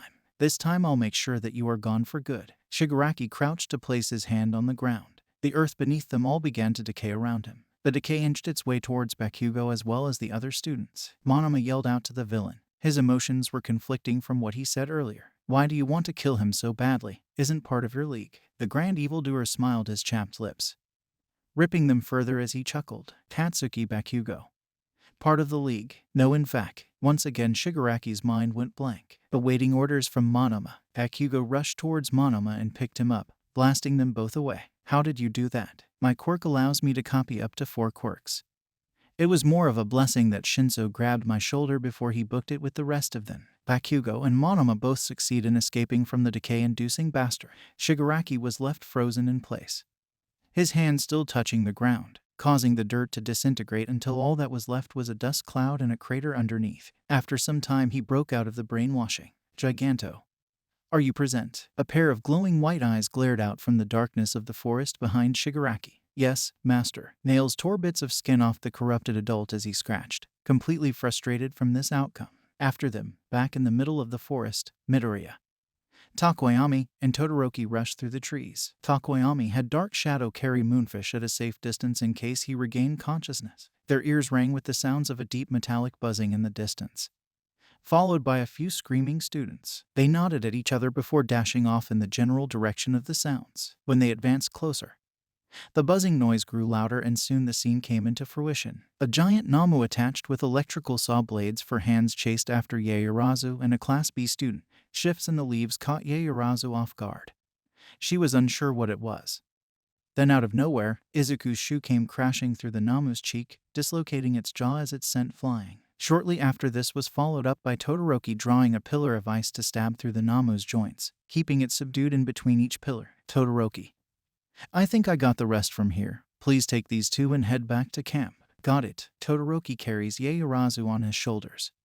Her muscles gave out due to her low stamina. The waist followed suit, giving Midoriya a nod before running off. Izuku nodded back as he stood before the rampaging but subdued Namu. In another part of the forest, Aizawa stepped out from behind some trees limping a bit. His left arm simmered with burnt skin. Behind him are Twice and Dabai, unconscious and tied to a tree using some of Aizawa's binding cloth. They were a lot harder to defeat than I thought they would be. Aizawa kept pushing forward, losing himself in the forest. That was until he saw a few students running away. He chased after them, catching up eventually. What's going on? Tree leaves shuddered with each passing rumbled vibration. Are those footsteps? Shinso glanced over at Aizawa. A massive relief rushed down his back. Sir, we are being chased by the League of Villains leader and one of his lackeys. The giant one who is now following us. Where is Vlad King? It was supposed to keep you safe. Monoma looks down on the floor as they run away, and a couple of tears come down his face. It was hard to make out that he was crying because they were all running, though the silence in itself was evident enough to assume the worst. I see. The students and Aizawa keep running.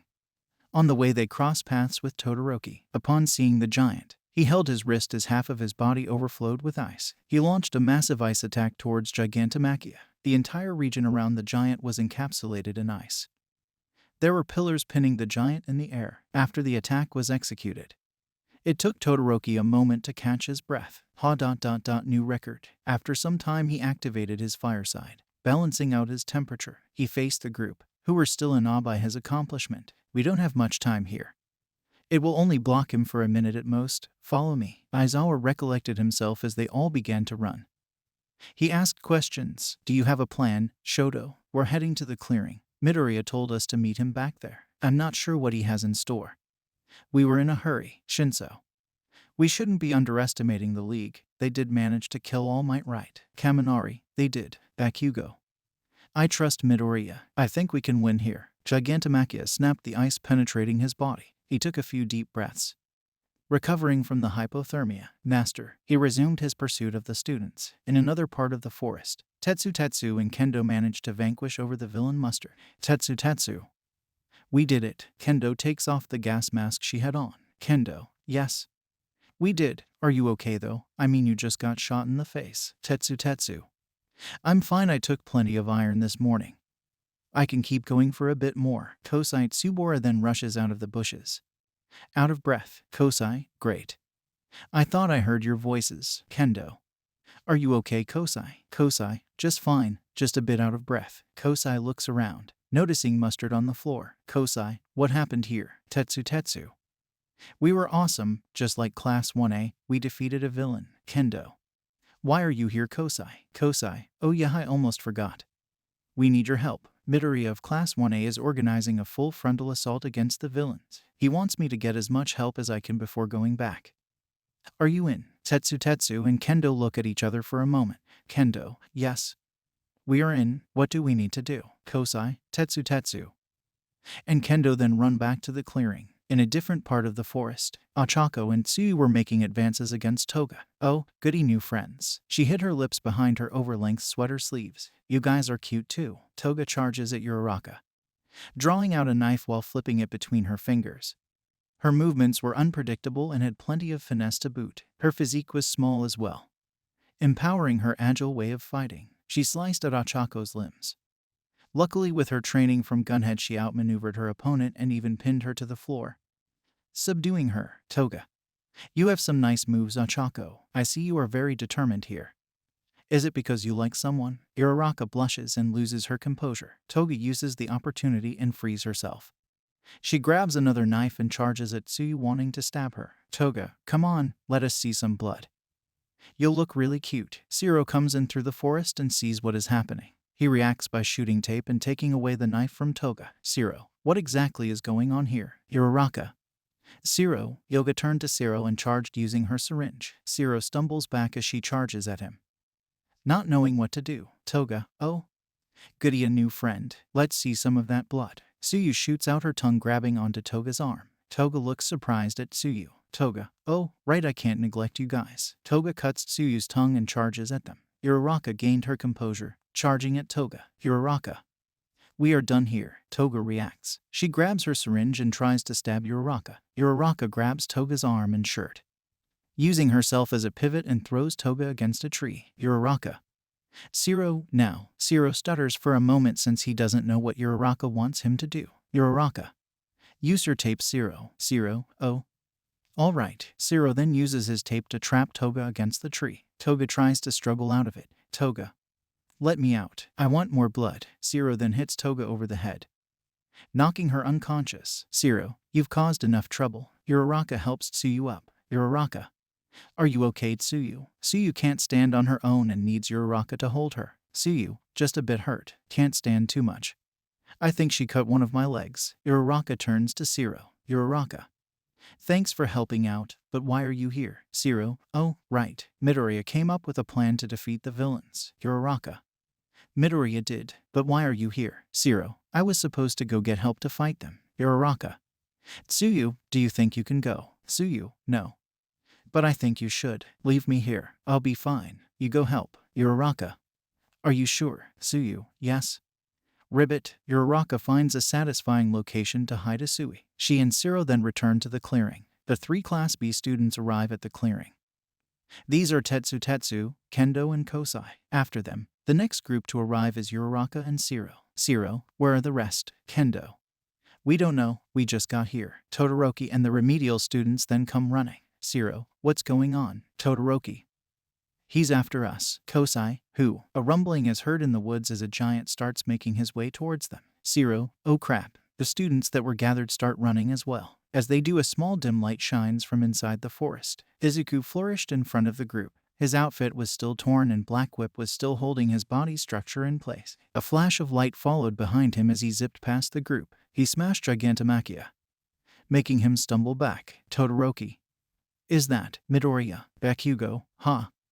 You bet. Todoroki. How much power does he have? Midoriya lands on the ground after that attack and the students gather around him. Uraraka. That was amazing, Deku. Midoriya blushes a bit. Midoriya. Thanks, wasn't much. Yaoyorozu uses her quirk.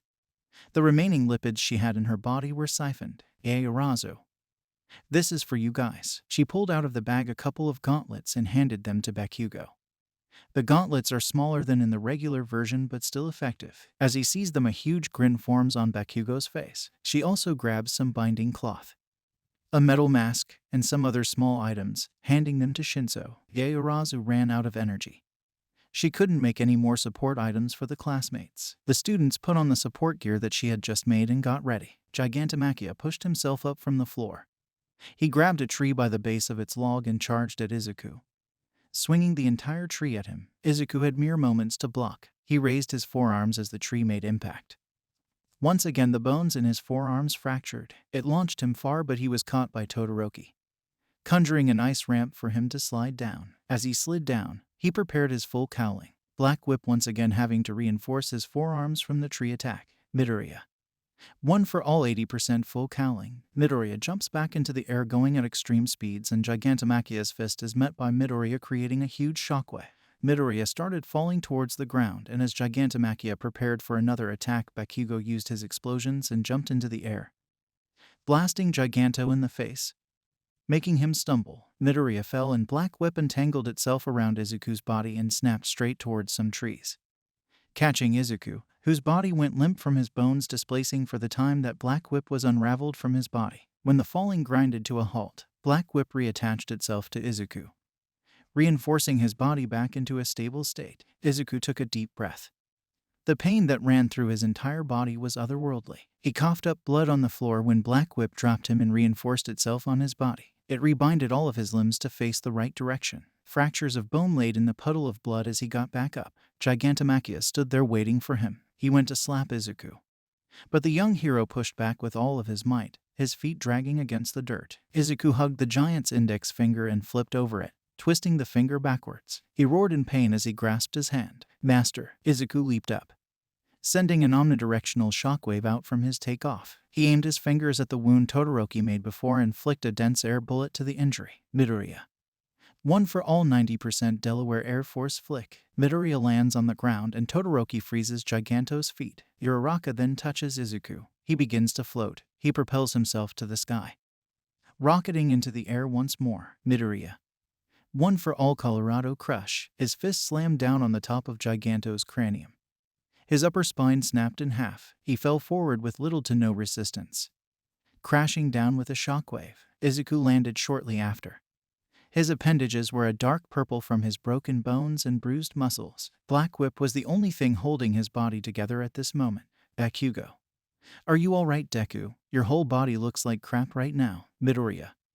I'm fine, thanks. Trees and flora surrounding the group of students began disintegrating into dust after some time. Shigaraki.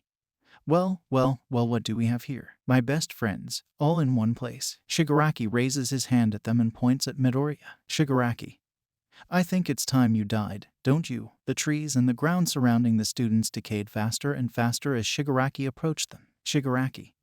Oh good, you are all together. Now I don't have to go looking for each of you. The students gazed at the indomitable force before them. Midoriya stepped up from the rest of the group. He gave a determined look on his face, but there was plenty of fear behind that determination. Shigaraki. Why so smug? Izuku. Midoriya. Wouldn't say I'm smug, but what I do know is I'm done with you hurting those I care for. Shigaraki. So confident, I guess pride does come before the fall. Well, if you're so confident. Shigaraki touches a communicator he is wearing on his ear. Shigaraki. Kurogiri. Can you hear me? Kurogiri. Yes. Shigaraki. Okay, teleport us then to where we discussed. A massive portal opened, swallowing up the group. The UA students and Tamura warped to Kamino Ward. All that surrounded them were abandoned buildings and rubble. Shigaraki, do you still feel so confident, even when there's civilians and collateral damage to worry about? Shigaraki smiled creepily. He raised his arms as if praising all the work he's done just for this grand moment. Shigaraki. Now would be the time to beg for your lives, heroes. Kurogiri, let's move to the next bit of our plan. A portal opened up behind Shigaraki. High-end Namu crept from beyond the abyss. Shigaraki, do you recognize this place? Izuku. Midoriya. Katsuki. Bakugo. We are where you killed my master, and now it's where you will meet your end. Shigaraki kneeled. His hand placed itself on the ground, and the surrounding buildings started crumbling away. Aizawa and the students readied themselves for the upcoming conflict. Aizawa couldn't react before Midoriya rushed into the herd of malice. His aim was dead set on Shigaraki. He raised his fist, going in for a full frontal smash. Midoriya. I won't let you get away with hurting anyone else. The attack was short-lived. When the dust cloud that Izuku caused dispersed, a Namu blocked the smash attack with little effort. It did no more than flex its arm, absorbing the shock damage. In the crowd of students, Aizawa reached in for his phone and made a call to an emergency hotline. Aizawa. There is currently an attack in Kamino Ward near the abandoned factories. It is an emergency. The League of Villains are attacking students at the epicenter. Emergency line. Copy that. We'll be sending reinforcements as soon as we can. The Namu's 4 different mouths deformed simultaneously to a grin. Its forearm thickened with muscle as it absorbed Izuku's attack. It brought back a mighty swing and returned the force at Izuku. The wind launched him with a shockwave as the Namu's muscles shrunk back to normal. In midair, before Izuku could even make an impact with anything, the Namu grabbed his face. At speed, the deformed creature grew a pair of wings with its 4 arms. They both floated in the air while the tight grip on Izuku's face kept him subdued. Its grip tightened the skin along his face. Izuku hardly struggled. In fact, he was limp. His body pushed to its breaking point a long time ago. Perhaps this was it. As the abyss that dwelled within Izuku's exhausted mindset grew more potent, a bright light outshined the darkness. The barrage of attacks blasted the Namu on both ends with Todoroki's fire and Bakugo's explosions. It was too bright. Even for Izuku, he had to shield his eyes as the arm of the Namu began melting. Just enough for Izuku to push the hand off of him before it regenerated again. Get your ass into gear. You damn nerd. The Namu didn't lose its focus. However, it received direct orders from its master to specifically target the future's pillar. Izuku's spine tingled, and his face regained its determination. Katsuki's words lit a fire in his belly once again. Izuku redirected himself in midair. Half of his body disfigured as Black Whip undid itself and stuck to a building. Izuku landed where the edge of Black Whip attached itself and tore a chunk off the building by jumping off it, with the building's chunk still attached. Izuku flung it around like a chain weight, slamming it right into the Namu. Upon impact, it smashed into bits and tore the Namu into thirds. Izuku rebonded his body with Black Whip, re-establishing himself before flicking a small but intense airwave at the bits of Namu. Upon this, the chunks of mutated flesh shot at the crowd of mutants like bullets. All that was left was a cloud of blood and Swiss cheese nomas. Some didn't survive the assault while others were recovering or absorbed the damage. The entire class was more than pumped. The life bled back into their being, almost forgetting about how genuinely devastating the situation was. They all leaped up with a look of victory in their eyes as the fighting spirit filled their psyche. They charged forward without hesitation. Meanwhile, Izuku's situation contrasted with his classmates. It came off grimmer. Izuku was too busy forcing Black Whip to force his appendages to snap back in the right direction before acting again. The force his finger had to recoil with the flick from before snapped it out of place once again. I feel like a puppet. I hate this. There was no pain for Izuku. Instead, it was from damaged nerves or running off of adrenaline.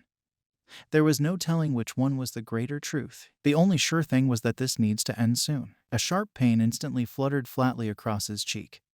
The pain conjured by Todoroki's hand. Idiot. Are you trying to get yourself killed? You're not All Might. Stop trying to be like him and rely on us more. Izuku rubbed the red mark left behind on his cheek, staring up at his classmate, speechless. Todoroki clenched his fist. I went along with your plan back in the forest because I thought you had an idea of how you could utilize us as a team. If I knew you were going to be this dense, I wouldn't have followed you a step further back there. He rotated to the side, presenting how hard everyone was at defeating the Nomas. Izuku was so caught up in his battle he didn't even realize. This is what your classmates, no, your friends are capable of.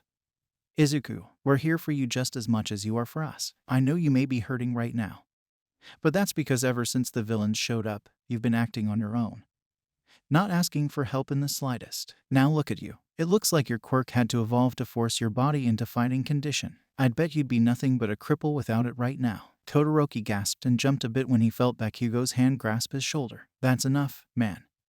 I'll take it from here. Please help the others. Todoroki took a breather before nodding and headed off to the war zone. Katsuki crouched next to his battered-up childhood friend. You're one crazy nerd, you know that. Izuku sat in silence, just waiting to hear what lecture Bakugo possibly had for him.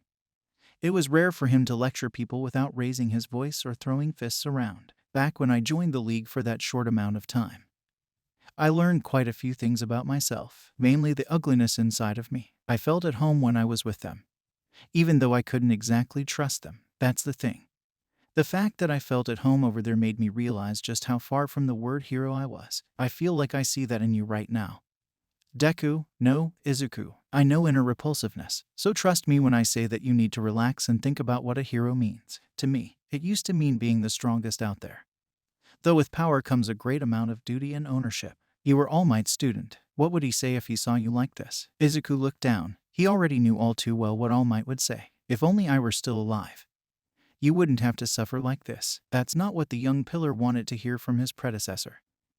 Izuku only wanted to prove that he can tackle the mantle on his own, though it only brought him to where he is now, just a shell of the aspirations he once had. Bakugo faced All Might's poser. You think you can equal up to the experience and power he had? Sure, you may be a badass, but I don't think you're on All Might's level. All Might would have already wiped the floor with these guys back in his prime. You're not in your prime yet, nerd, and it would be a shame to watch you die here before you get to do any actual saving. So stand up, nerd. I'm sick of looking at you from your shadow as you walk farther away from your goals. If you won't start acting like a hero, start acting like a teammate, and most importantly, start acting like a friend, then you're the one who's going to have to get sick of watching from my shadow because I'll be doing all that for you. If I see you try taking on all your burdens again, then I'll have to beat some sense into you. Damn nerd, stand up, and be a hero already. Bakugo blasted off into the battlefield. He dive-bombed into the crowd with a massive explosion. The wind from the explosion waved against Izuku's hair before he leaned back against the wall staring into space. Smoke emitted from Izuku's shadow and rose. It was Nana. You have some cool friends, you know that. Izuku gazed at the figure,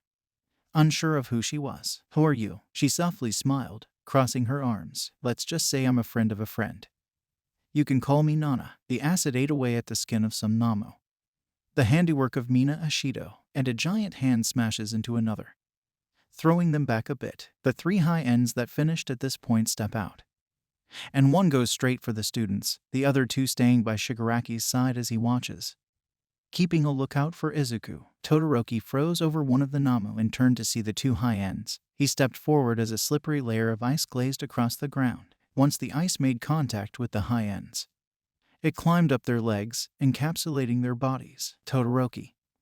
That should keep them at bay for a bit. The ice solidifies and dehydrates around their bodies, forming into dry ice. They crack into chunks before falling to the floor. However, those chunks begin to liquefy and reconnect themselves, leaving behind only hollowed ice and full nomus. Todoroki watched as they did so, genuinely annoyed by this predicament. Damn it, that wasn't enough time at all. Todoroki approached them, however.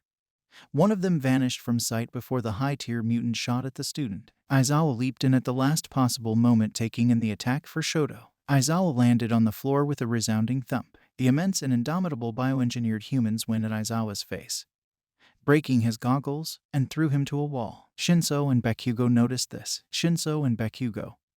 Sensei. Bakugo jumped in, landing blows on the thick-skinned brainlet with a giant explosion and knocking it away. Ochako just finished dropping Namu from great heights by holding her quirk. When she recovered herself from the vomiting, she gazed up at Shoto. Uraraka screams. Todoroki, look out. Todoroki maneuvered out of the way, and a Namu fell on top of another one of its kin that was about to attack icy hot. In the distance, Shigaraki smiled as the students slowly but surely were forced to retreat from the overwhelming number of opponents. Shigaraki.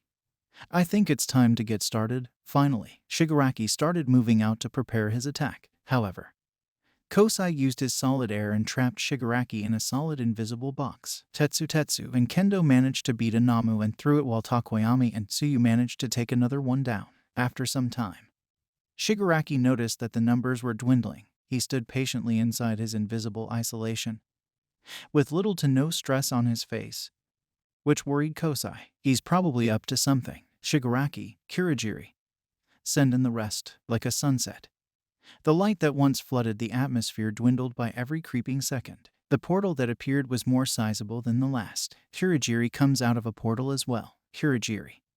The doctor says that those are the last of the Namu. Do you want to retreat and leave them to fight? Shigaraki.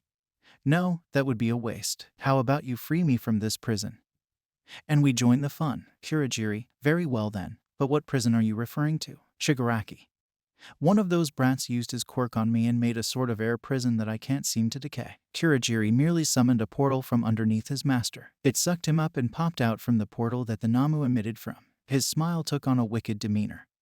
He never felt more in control of the situation. Back in the decrepit building that Izuku found solace within, his refuge was rearing him away from the dangers, if only for enough time to lick his more immediate wounds. His eyes fluttered shut and opened once again, struggling to stay awake before he could drift off into his dreamscape.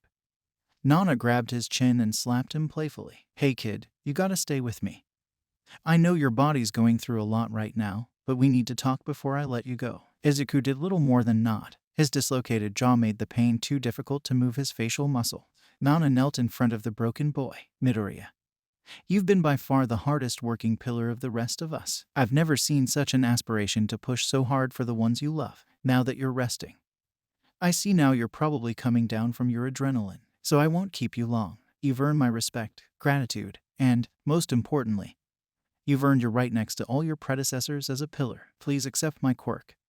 Without a doubt, it will grant you what you need to succeed in the trials ahead of you. Also, give my grandson a good helping of hero punishment for me. He's done far too much damage than I'd like to admit. She gave a cheerful smile as she slowly removed her glove. Nana slipped it off from her fingers. She reached out towards Izuku's battered torso, caressing it gently before pushing inside of the young man before her. A shimmering light gleamed from the area, And the young boy's eyes had life breathing through his irises once more. When he came to Ochako was the one crouched before him with tears swelling up in her eyes. She had a genuine look of worry for him. Perhaps it was Black Whip from before.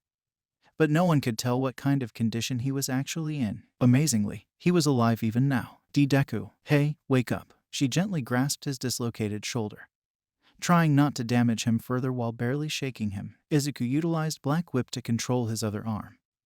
Lifting it to gently pat Ochako on the back of her hand, she wielded up some courage to hug him gently. Making sure not to injure him further, she leaned him forward to keep his body off of the cold and hard concrete wall and adjusted him on her lap. A much softer surface, she rustled her hand through his hair. Everyone's fighting hard out there. You know, she chuckled as she wiped the dry streams of tears from her cheek. She held up 3 fingers and smiled, giggling a bit. I got 3 of them earlier. Right now, Bakugo and Todoroki are going berserk on them. It's amusing to watch, though, honestly. I think we're in a losing battle here. She once again jolted her emotions back down into a defeated state. Crying once again. I'm scared, Izuku. I'm scared of how we will turn out. I'm scared I'll never be able to make enough money for my parents because I'll be gone before then. I'm scared for the rest of us too. I mean, look at yourself. If it weren't for that awesome quirk you have, you'd be completely immobile, or maybe even dead. I can't stand it anymore. Deku, seeing us all suffer like this, seeing you suffer like this. I'm sorry, I don't mean to be annoying. Just thought having someone to vent to can help me cope. Even if just a little. Izuku lightly smiled as Black Whip guided his hand to caress her cheek, wiping off the stream of tears once again. It's okay, you won't have to worry anymore. I'll make sure of it. Black Whip wrapped itself around his entire body once again. He gently floated off the ground. His weight shrunk lighter and lighter until nothing was weighing him down, as if his burdens left him as he arose. Thank you, Nana, Ochako. I'll finish this soon. Izuku's feet gently landed on the floor after he floated himself to a standing position. Ochako stood up shortly after, looking over him carefully, making sure he won't stumble. Are you going back out there and be reckless again? Ochako held him by the wrist, refusing to let go of what precious hope she had left. Izuku rotated his head just a little over his shoulder and smiled. She loosened her grip after he gently held her wrist. No need to worry anymore, Ochako. I am here. Izuku loosened his grip for her one more time before he zipped away, leaving behind a subtle shockwave strong enough to cause strong airflow on a mildly winded night. Ochako held herself stable and adjusted her hair out of her face, clasping her hands together to pray for her cherished friend to come back safe. The soft blows of wind fluttered Shigaraki's wrinkled hoodie. The moon's light shined down on the world that had elapsed in the abyss of the night sky. The outraging battle he held in the palm of his hand conjured blackouts throughout the town. Block by block the city went completely dark, revealing the stars above. His chapped lips curved to a wicked smile as he gazed up at that moon. He imagined it crumbling beneath his fingertips until there was no more light left in this world. Shigaraki's fantasies were short-lived per usual. An annoying glowing green speck discoursed his picture of a perfect world. Here that speck was right in front of him, standing tall per usual. My, you never fail at just dropping dead, don't you? Izuku stood before adversity once again. Shigaraki took a deep breath before removing father from his face. This won't be like last time. Only one of us is walking away from this. Midoriya acknowledged this hard truth, though Izuku wanted nothing more than to bring this guy behind custody rather than kill another person. He couldn't make any promises for his goal. However, the rest of the students kept themselves busy with the army. It would have been easier to manage if it weren't for the rogue citizens still trying to escape the area. Zero guided them out of harm's way. Up above, a news chopper showed up to broadcast the situation. Bakugo jumped back, evading the attacks of a mid-tier, and noticed Shinso struggling against another. Bakugo. How are you doing, Shinso? Shinso. Fine, my quirk isn't very well suited for these opponents. Bakugo. If you feel you can't do much, help Zero with the evacuation. We can handle this. Bakugo's gloves shimmered with red-hot light. He smirked. Bakugo. Finally, Bakugo then shot a massive explosion. The heat from the blast instantly melted both of the mid-tiers. Monoma, amid his battle, noticed Bakugo's explosion, and he raced towards the light. His quirk would work wonders just about now. He managed to copy Bakugo's quirk and began to take down as many as possible and switched to Todoroki's quirk to take down the next. From behind him came another one. It used full force and socked Monona over the head. He quickly switched to Kirishima's quirk but a bit too late. The impact sent him through a wall, busting his cranium a bit. Kendo and Tetsu found themselves outnumbered and outperformed by the ensemble of enemies before them. They eventually laid in defeat during battle. The newscopter began to broadcast the fight. Christy Shimamura. This is Christy Shimamura, with live footage of a battle raging on in Kamino Ward. We're unsure of exactly how all of this began. What we do know is it seems to be UA students, specifically Class 1A from the sports festival. It's unclear who or what they're fighting, but it doesn't look right. They're big, ugly, and seem very strong. Is that? Hey, get a close-up on the guy in the hoodie. Is that Tamura Shigaraki, the leader of the League of Villains? This is worse than we thought, folks. It seems one of the students is facing him.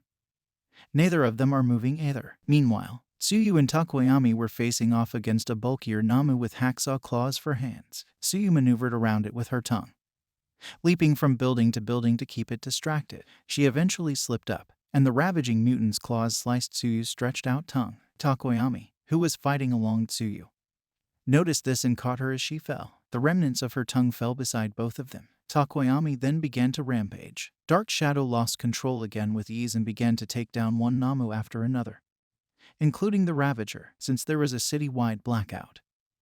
There was no calming this storm with city light. Aoyama was cowering behind debris nearby. He gazed at Dark Shadow, which only scared him more, but Tsuyu was lying helpless on the ground. Aoyama began to stand to grab her but froze solid. His legs shook and turned to jello. His chattering teeth made it evident that he wasn't cut out for this, though, to be a hero, one must break past their limits. Dark Shadow was about to stomp down on the helpless, bleeding Tsuyu before Aoyama shined his remarkable naval beam right into the darkness, calming it. The news chopper continued its broadcast. Only way their news report was getting through was through teenagers and adults watching on their phones. Christy Shimamura.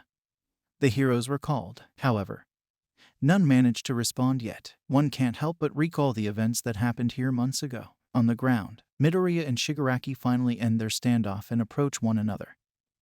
Izuku zoomed past his peripherals, phasing out from his vision, and went for a swift roundhouse from the back. Kirigiri summoned a portal where his foot approached, and another portal appeared by his head, kicking himself in the face as he spun back off the building and began to fall. A flock of red feathers caught the young boy and raised him back up on the roof.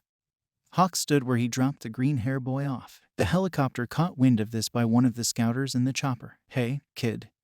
You all right? Izuku adjusted himself and stood up off the feathers.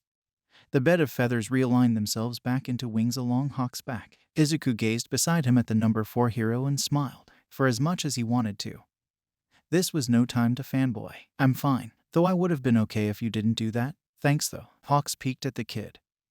And next thing he knew, the kid was floating off the ground on his own. Izuku winked at Hawks, and the sly-winged hero merely chuckled at the irony. You sure you want to tackle this one on your own? You ain't looking so hot, kid. Izuku nodded and kept up his brave smile. Call me Deku. Hawks nodded in kind. He smiled after learning the kid's name. He flew off after speaking. I'll go help the others then. Good luck. Christy Shimamura. Was that? It was. Ladies and gentlemen, you are watching the prodigy of Hero Society, one who has risen to the number 4 spot and is still only 22 years old. Hawks arrived on the scene. On the ground, many students except Bakugo, Todoroki, and Midoriya are down for the count. The situation was dangerous as well. Bakugo and Todoroki kept going around and gathering up their fellow students, evacuating them nearby in a pile to watch over them. Both of them were severely outnumbered, and saying their quirks are overused would be an understatement. That's when Mirio leaped out from underneath the ground, finessing through multiple Namo power. Night Eye joined in as well. He easily evaded blows from Namo, and he pummeled them with ease using support items and foresight. Gran Torino made his entrance as well, leaping back and forth between the bioengineered monsters like a ricocheting bullet. Heroes began to arrive on the scene, including Best Jeanist, Edshot, Kamui Woods, Mount Lady, and others. Bakugo and Todoroki finally had some breathing room now that most of the herd has focused their assault on the entourage of heroes. Shigaraki turned his head away towards the commotion coming from below. He began scratching his neck, tearing away strips of skin upon gazing at the new arrivals. Shigaraki.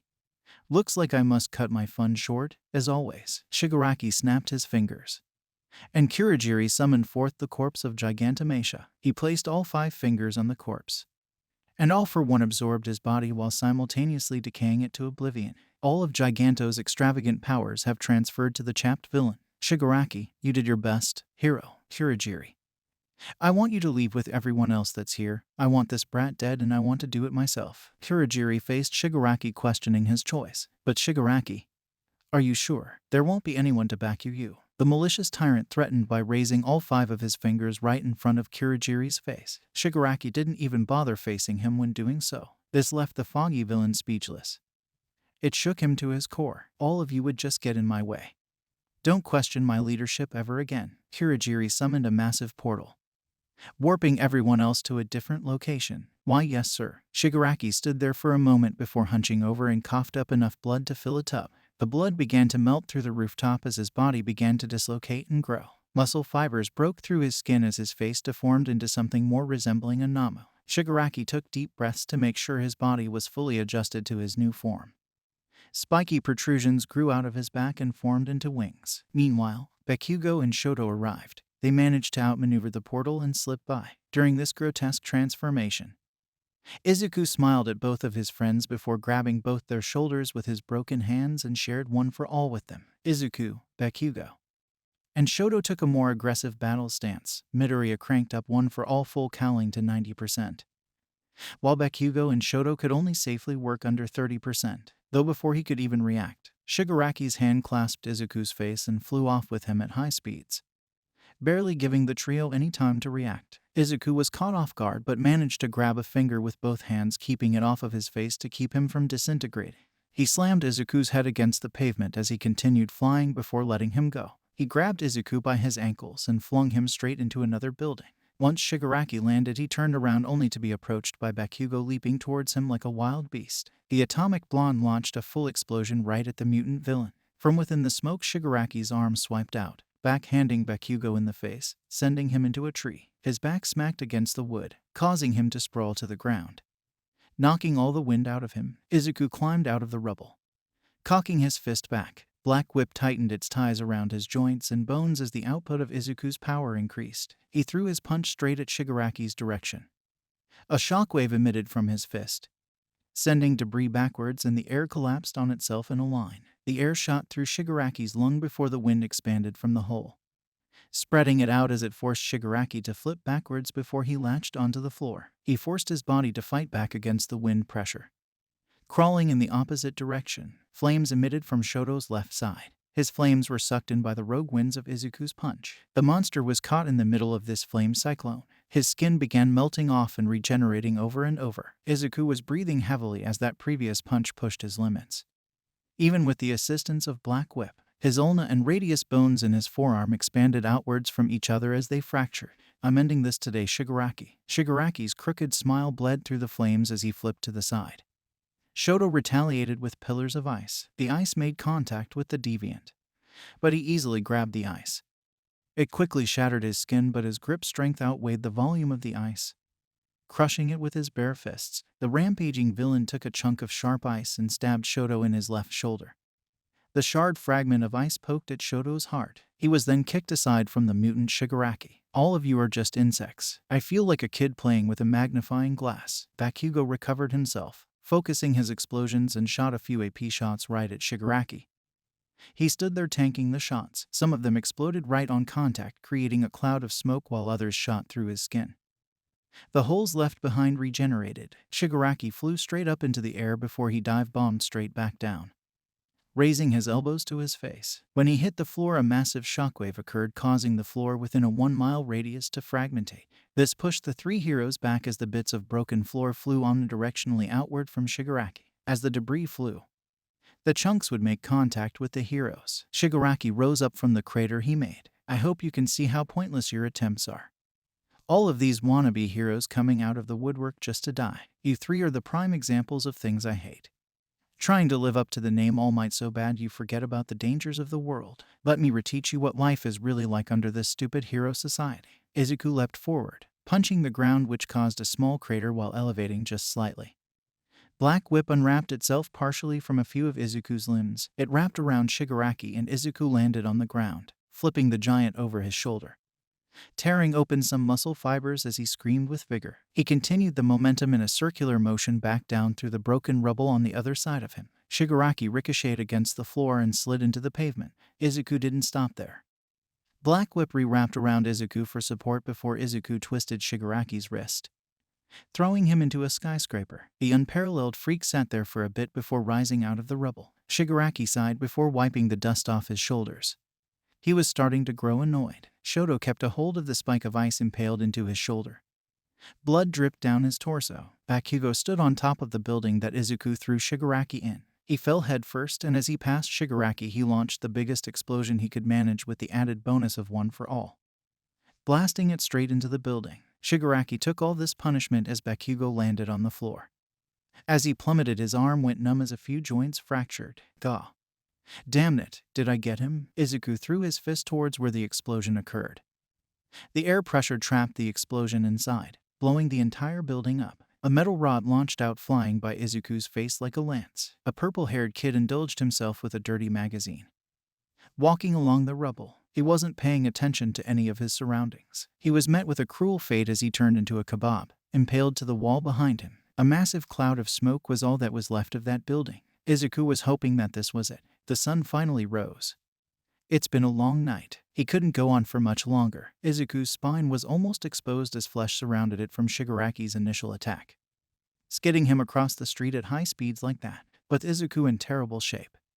It was unsure even to him if he could continue like this. Shoto was out of commission.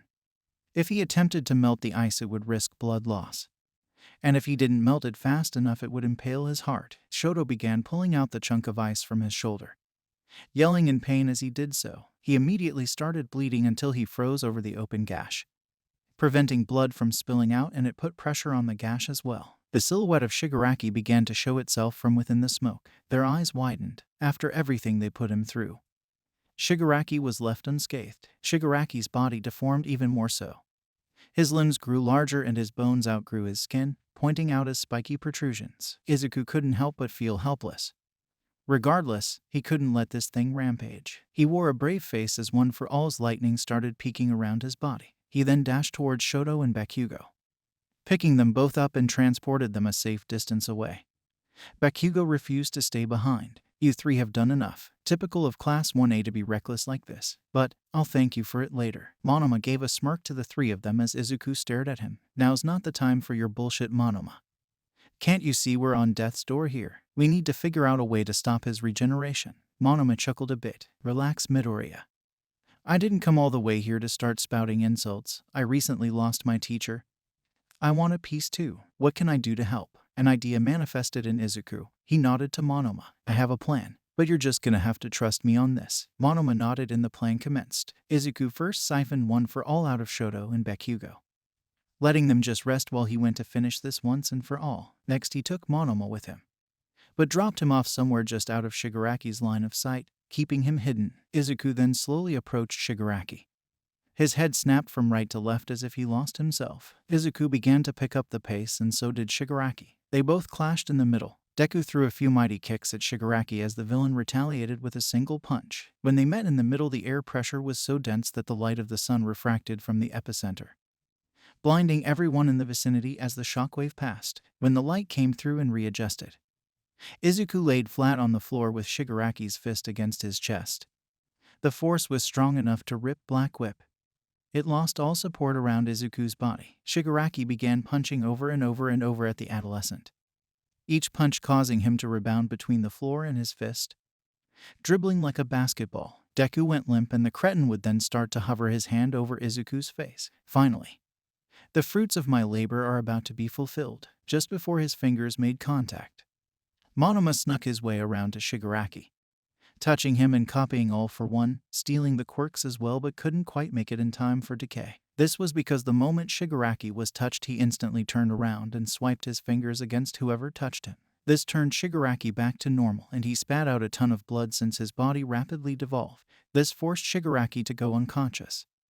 Monoma looked towards the unconscious and badly beaten Izuku and began tearing up as he slowly wasted away. I'm sorry, Vlad-sensei. I'm sorry for not doing this when it was you. Monoma sat next to Izuku. He gazed up at the sky as he continued to cry, but his face also showed a smile only an accomplished self-sacrificing hero can muster. He collapsed into chunks of ash and swept away in the wind, back in the battlefield where everyone else was sent to. Outside of a few major injuries, none of the heroes or villains were killed. In fact, once the word spread about Shigaraki's defeat, the villains dispersed without a trace. The Namu shut down and went limp, as if they lost motor function without a master to guide them. A week passed. It was time for grief and reflection. Monoma and Vlad's funerals were held simultaneously by UA on school grounds with a giant ceremony to remember their brave sacrifices. Everyone in attendance tried to hold back their tears during the speech Monoma's parents gave. We would like to start by saying thank you all for coming. He loved you all dearly, even if he didn't show it all that often. That has been made evident from his sacrifice. We couldn't be more proud to be his parents. He showed courage, vigor, and strength in his final moments. We would like to say, it was too painful to continue for his mother.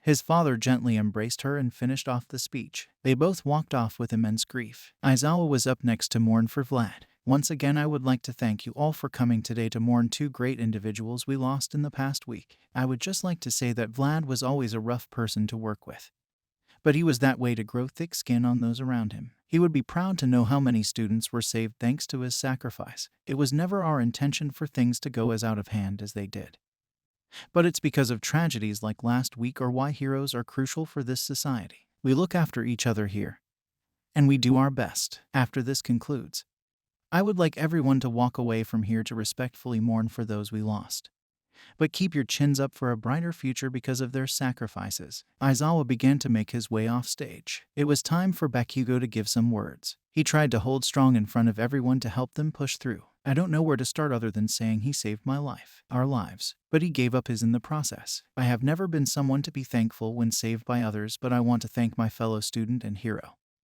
because without him, we wouldn't be here today. Bakugo wiped the tears from his face, trying to force his emotions back in after finishing his statement. Some time passed and the funeral concluded.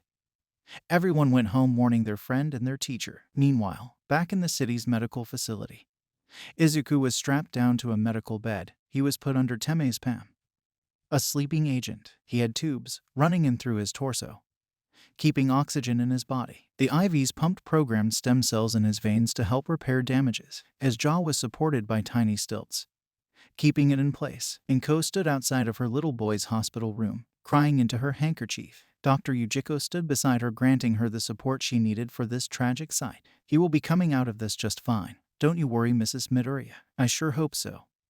I warned him before, you know, about being a hero and how much I didn't like him putting himself in danger like this. Dr. Yujiko patted her shoulder gently before continuing on with Izuku's surgery. He should be admitted from here in about 3 months' time. Please, catch some rest, miss. Several months passed. Izuku was admitted out of the hospital after a couple months of muscle therapy. He could do little more than essential motor functions. He was capable of walking, holding, and lifting light objects. Even his jaw wasn't fully back to normal, so it hurt to eat anything that bit with a crunch. He had burn marks surrounding his body like wiring, a side effect of Black Whip's forceful assistance of holding his body together, despite how bad things looked. It was due to Black Whip forcing his body to function correctly that he did not suffer permanent body deformation or even amputation. Perhaps his body was too hot for bacteria to grow in his bloodstream because there were no signs of infection. There were a few brutal-looking bruises and torn skin areas along his back. Using fake skin surgery to cover up his spine once again, Izuku found himself at the police department. He had a back-and-forth conversation with Detective Tsukachi. Since Midoriya was in the hospital for so long, the detective couldn't make time to meet up with him. He already had interviews with the students present during the battle. Izuku explained his side of the story and the trials that laid bare before him. He even mentioned that he was responsible for 2 separate fatalities.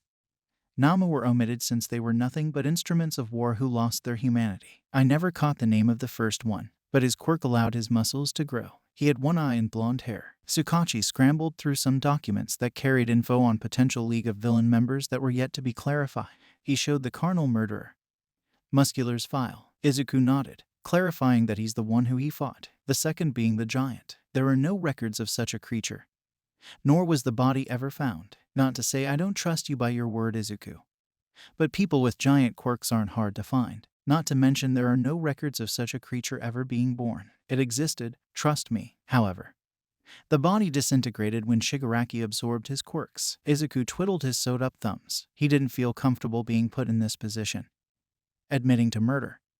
Something heroes never do. Tsukachi noted down what Izuku had to say. It at least solved the mystery behind the lack of a body being found, but questions still remained. Izuku, I have my suspicions, but I believe Shigaraki wasn't the mastermind in these past events. I think there was someone else backing his plan. You wouldn't happen to know anyone, would you? Izuku shook his head. From what I've been told by my friends, most of the villains who were part of the scheme were sent to Tartarus, outside of a few Namu whose bodies were never found. No one detrimental escaped justice. I'm already aware of that. Well, I guess that leads us to a dead end then. The detective sighed as he tipped his fedora. He stood up, collecting his files under one binder. Not to say you won't see any backlash for the act of committing premeditated homicide twice, but for what you did for the good of society. I would like to say you've done us all a great service.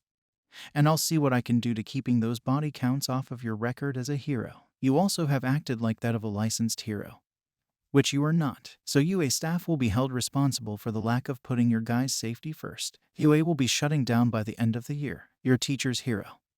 And teacher licenses have been temporarily revoked. Izuku jolted after hearing the bad news. But, I would like to extend an olive branch to the students. We would like to relocate you guys to Shiksu High, when UA staff has once again been granted their right to teach. We will be opening back up UA under different and more strict guidelines. Izuku took a few seconds to cope with the idea and refreshed with a deep breath. He nodded. We will also be sending recommendation letters to each of your addresses. Now, the only obstacle in your way would be your parents at this point. Inko sat across the table from her little boy. A paper laying flat in the middle of the dining room table separated both of them. Silence enveloped the room. And Izuku sat there awkwardly, still wrapped in bandages. Meanwhile, Inko took on a more stern position. You should already know how I feel about this. Izuku nodded. The most challenging thing for him to do was willingly go against his mother's wishes knowingly. So, I talked with the detective earlier today. Izuku couldn't help but avoid eye contact. Nothing was scarier or more pressurizing than the discouragement of a worried mother. Inko sighed, setting the recommendation slip aside. We've done this once before, you know. Last time I was worried sick that you weren't gonna fulfill the future you wanted, though, despite the odds. That's precisely what you did, you persevered. However, as you may already be aware, I'm worried sick for another reason. I shouldn't have to remind my baby boy of the dangers of the future you seek, Izuku. After all, you've experienced it firsthand when I visited you at the hospital that day. I wasn't sure if I would ever get to see you open your eyes again. The number of tissues I went through seeing what happened at Kamino Ward. Well, let's just say I need to buy more. My frail heart can't take this anymore. Baby, don't you see your mother's begging you to try something else? Izuku was really in a bind. How could he not feel some sort of sympathy for his suffering mother? Especially after the heartfelt speech she gave. He didn't want to worry her anymore. And he felt horrible for putting her through that sort of strain. His voice catches in his throat. The back of his tongue felt parched. And he dripped a cold sweat. What he had in mind to say would be a selfish request. And there was no doubt it would do little more than upset her. That's when the doorbell rang. The sound of the bell sent a spine-tingling chill down Izuku's back before relief came over him. Midoriya stood up, using the table as assistance before making his way to the door. I'll get it. Inko grabbed his wrist to sit him back down. You, mister, need to relax. I'll be fine getting it myself. She took a moment to change her tone and made her way to the front door. She checked the door magnifier to see who could be on the other side. She was greeted by a black-haired man wearing lovely attire. But his eyes were droopy, as well as a mint-green-haired young lady, who seemed to be chattering to the man. Inko hesitantly unlocked the door and rotated it open. Hello? May I help you? They both nodded and revealed their identification cards. My name's Shota Aizawa. I was your son's teacher before the closing of UA, and I'm Emi Fukukato. But you may know me as the hero Ms. Joke. I'll potentially be Izuku's future teacher. Aizawa's told me a lot about him. Inko jolted with celerity. Her house was subpar in terms of cleanliness and wasn't expecting visitors to begin with. But teachers made her all the more nervous. Izuku, sweetie. Can you come here? Aizawa rose his hands, signaling her to relax. It's all right, ma'am. We won't take long. We just wanted to talk with you and your son about that night. The atmosphere once again grew tense from mentioning the past. Inko wore a more serious face as her composure returned. Very well. Would you like some tea? Aizawa thought about it for a second. No th. Ms. Joke immediately interrupted. We would love some, thank you. Inko whipped up some hot matcha tea. They all found themselves sitting down at the dining room table. Aizawa took a sip of his cup and began speaking. This tea's immaculate, Mrs. Midoriya. Thank you, Inko nodded with a smile. Anyway, Izuku, as you are probably aware of the recommendation form to Shikzu, UA is shutting down for a time. Due to this, I will not be your teacher until UA is back in business, and we reevaluate you guys as students. I swung by to check up with you to see if you're okay, and specifically talk to your guys' parents to see their opinion on the matter. Aizawa sipped his tea once again, and Ms. Joke continued on. I understand that you have been through a great deal of grief since that day. I'd say Izuku had the most significant headline, and he was by far the most injured out of the rest of his students, so I wouldn't put it against you to not offer your hand of acceptance to allow us to take in such a gifted potential. Inko tightened her grip around the teacup. Her voice wobbled. Izuku was unsure if she was going to break down under pressure. However, she didn't falter under the request. Don't get me wrong, I think it's a nice gesture to know you two made your way here to inform us. However, I just can't stand seeing my little boy go out there and destroy himself like he did. I am aware that this was just dumb luck on how bad things got. After all, my baby saved the day that night. He beat the bad guy. She shared with them a joyous smile, that of an eccentric, proud mother. But that smile dimmed shortly after. Just knowing anytime in the future he could end up like this again is too much for me to bear. He has already been suffering from permanent damage. My baby's skin will never look the same again. Not to mention it was more of a miracle than a certainty that his bones are still able to function. I just don't know if I can be comfortable knowing I'll send him out only for the same thing to happen again. I'm sorry, Mr. Aizawa. Ms. Joke, but I don't think I will be sending my boy to Shikzu. Nor do I think I'll enroll him back into UA when it reopens. Izuku jolted up from his seat. But Mom, Inko retaliated by setting her cup down aggressively. A bit of tea spilled on her hand. She ignored the pain. I don't want to hear it, Izuku. She paused, taking a deep breath. The worried mother took some time to grab a hand towel and wiped the hot tea off her hands. She returned to her seat. Izuku's voice buckled in the back of his throat. He wanted to speak up, but to do so would ignore her feelings. You do realize how far Shikzu is, right, Izuku? You are a public figure now. Everyone saw your fight on the news. Going back and forth to school every day can make you an easy target. Something in Ms. Joke lit up in her mind. Oh, she reached into her purse and brought out a brochure. It displayed content of the dorms at the school grounds. She presented it to Inko, and she took it. I can assure you the dorms we have on our campus will make your son feel like he's living in an estate. It's pretty fancy stuff. Aizawa kinda cringed at this. It was embarrassing to react like that to such a sincere mother. Ms. Joke, can you please show some kind of sentimentality? Ms. Midoriya needs more time to think about this. Don't just show brochures of Shikzu's fancy dorms. Izuku just sat idly by. He felt it wasn't his place to speak up in a conversation for adults, though he observed regardless. This was his immediate future they're talking about after all. Midoriya, how do you feel about all of this, despite your mother presenting her heartfelt emotions? Are you still willing to be a hero? This threw the young man off. He wasn't even sure if he still had some kind of say in this matter. Mom, his voice broke as he continued on. I still want to be a hero.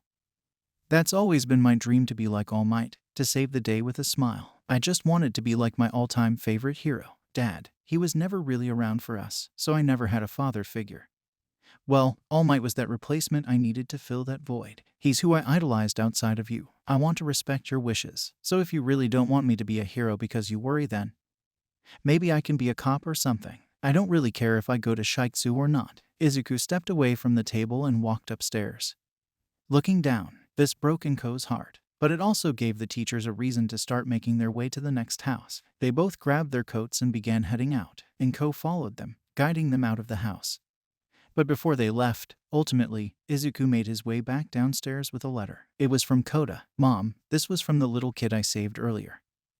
I already am a hero to someone. Just knowing I ultimately improved someone's life by being there, it feels amazing. I would be grateful if you allowed me to keep up my dream. Izuku bowed aggressively to his mother. Inko fell to her knees after breaking down. Part of her felt proud to know her little boy already sees himself as the awesome hero he could be, but another part of her felt defeated. There was nothing she could do to ultimately keep him safe, and she knows that now. She faced the duo who stood by the doorstep. Under one condition will I allow him to go. He will enroll only after he's fully recovered per the doctor's recommendation. They both smiled at each other and nodded. Thank you for your time, miss. We should be on our way now. Aizawa looked up at Midoriya with a smirk, winking to him to signal he's looking forward to being his teacher once more. Saya later, hero, in Tartarus. Within the deepest, most top-secret secluded area of the facility, a dark cell was present. The room was completely black, and there seemed to be no signs of life within. Stain stood outside of the cell, cross-armed and back towards the wall. Seems you did your end of the bargain. You crazy bastard. Well, I guess now it's time I do my end of the deal. You mentioned you had a point of contact for me from the Yakuza. A few guards caught wind of the noise and rushed to where the voice echoed. By the time they showed up in front of the cell, Stain was already gone. Shigaraki was stabbed into the wall by massive nails.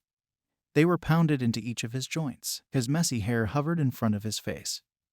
He gazed up and bared fangs with his smile. A couple months passed. Izuku was now officially recovered. However, the more permanent damages still took a toll on his appearance. He just finished packing up his room. His room was entirely empty. He looked back on it, noticing the height markings on the doorway. He rubbed his thumb along his different heights. 37446555. Izuku reminisced on all the childhood memories he made in this house. He'll miss this place for sure. Izuku stepped out the front door with his backpack. He hugged his mother after she rambled on about if he had everything. Izuku tried slithering his way from her clutches until he was finally met by Aizawa in front of the car. Welcome back, Midoriya. Everyone else has been waiting for you already. This kinda pumped up the young hero. It's been ages since he last saw his friends, specifically when he was still undergoing muscle therapy, which at this point happened almost half a year ago. Can't wait. They arrived at Shiksu after a semi-long road trip. Izuku began unpacking his things and was reunited with his classmates once again. They all commented about his appearance or how he was feeling, but he eventually got around to satisfy their curiosities. He unpacked everything into his dorm. Wallpapers and action figures of All Might as far as the eye can see. Izuku took a glimpse into his finished dorm, thinking back to his time with All Might when he was alive. Now that he thought about it, he hasn't been in contact with his one-for-all dreamscape in a long time. He simply disregarded this realization and moved on. He's starting off fresh after all. Thank you, All Might, for everything. Izuku shut off the light and left the dorm building. He was the last one to leave. It was the first day of school for him, so he had no choice but to look his best. He adjusted his Shiksu uniform. It was a bit much from what he was used to back in UA, especially the hat. He smiled as he played with his hat, making sure he wore it correctly. Aizawa waited to escort the fresh face of Shiksu at the dorm entrance. However, what would have been a fun stroll was cut short by the utter confusion and terror commencing before Izuku. He gazed at his ex-teacher, who was embraced by another young pillar. How could this be? Izuku had no time to react before Aizawa disintegrated into dust, and all that was left standing was Izuku staring at himself. No, father. I did it again. Deku verse coming soon. Thank you all for sticking around, and I hope that you enjoyed. Before you leave, we would just like to let you know that We The Celestials has many other channels for your entertainment and viewing purposes. All the information you'll need is right below here in the description, so feel free to check out all the other incredible projects our team creates. Secondly, on behalf of We The Celestials, I'd like to thank everyone involved in the production of today's awesome content. Their details will be in the description below. That's all for today's video. So goodbye and have a divine day.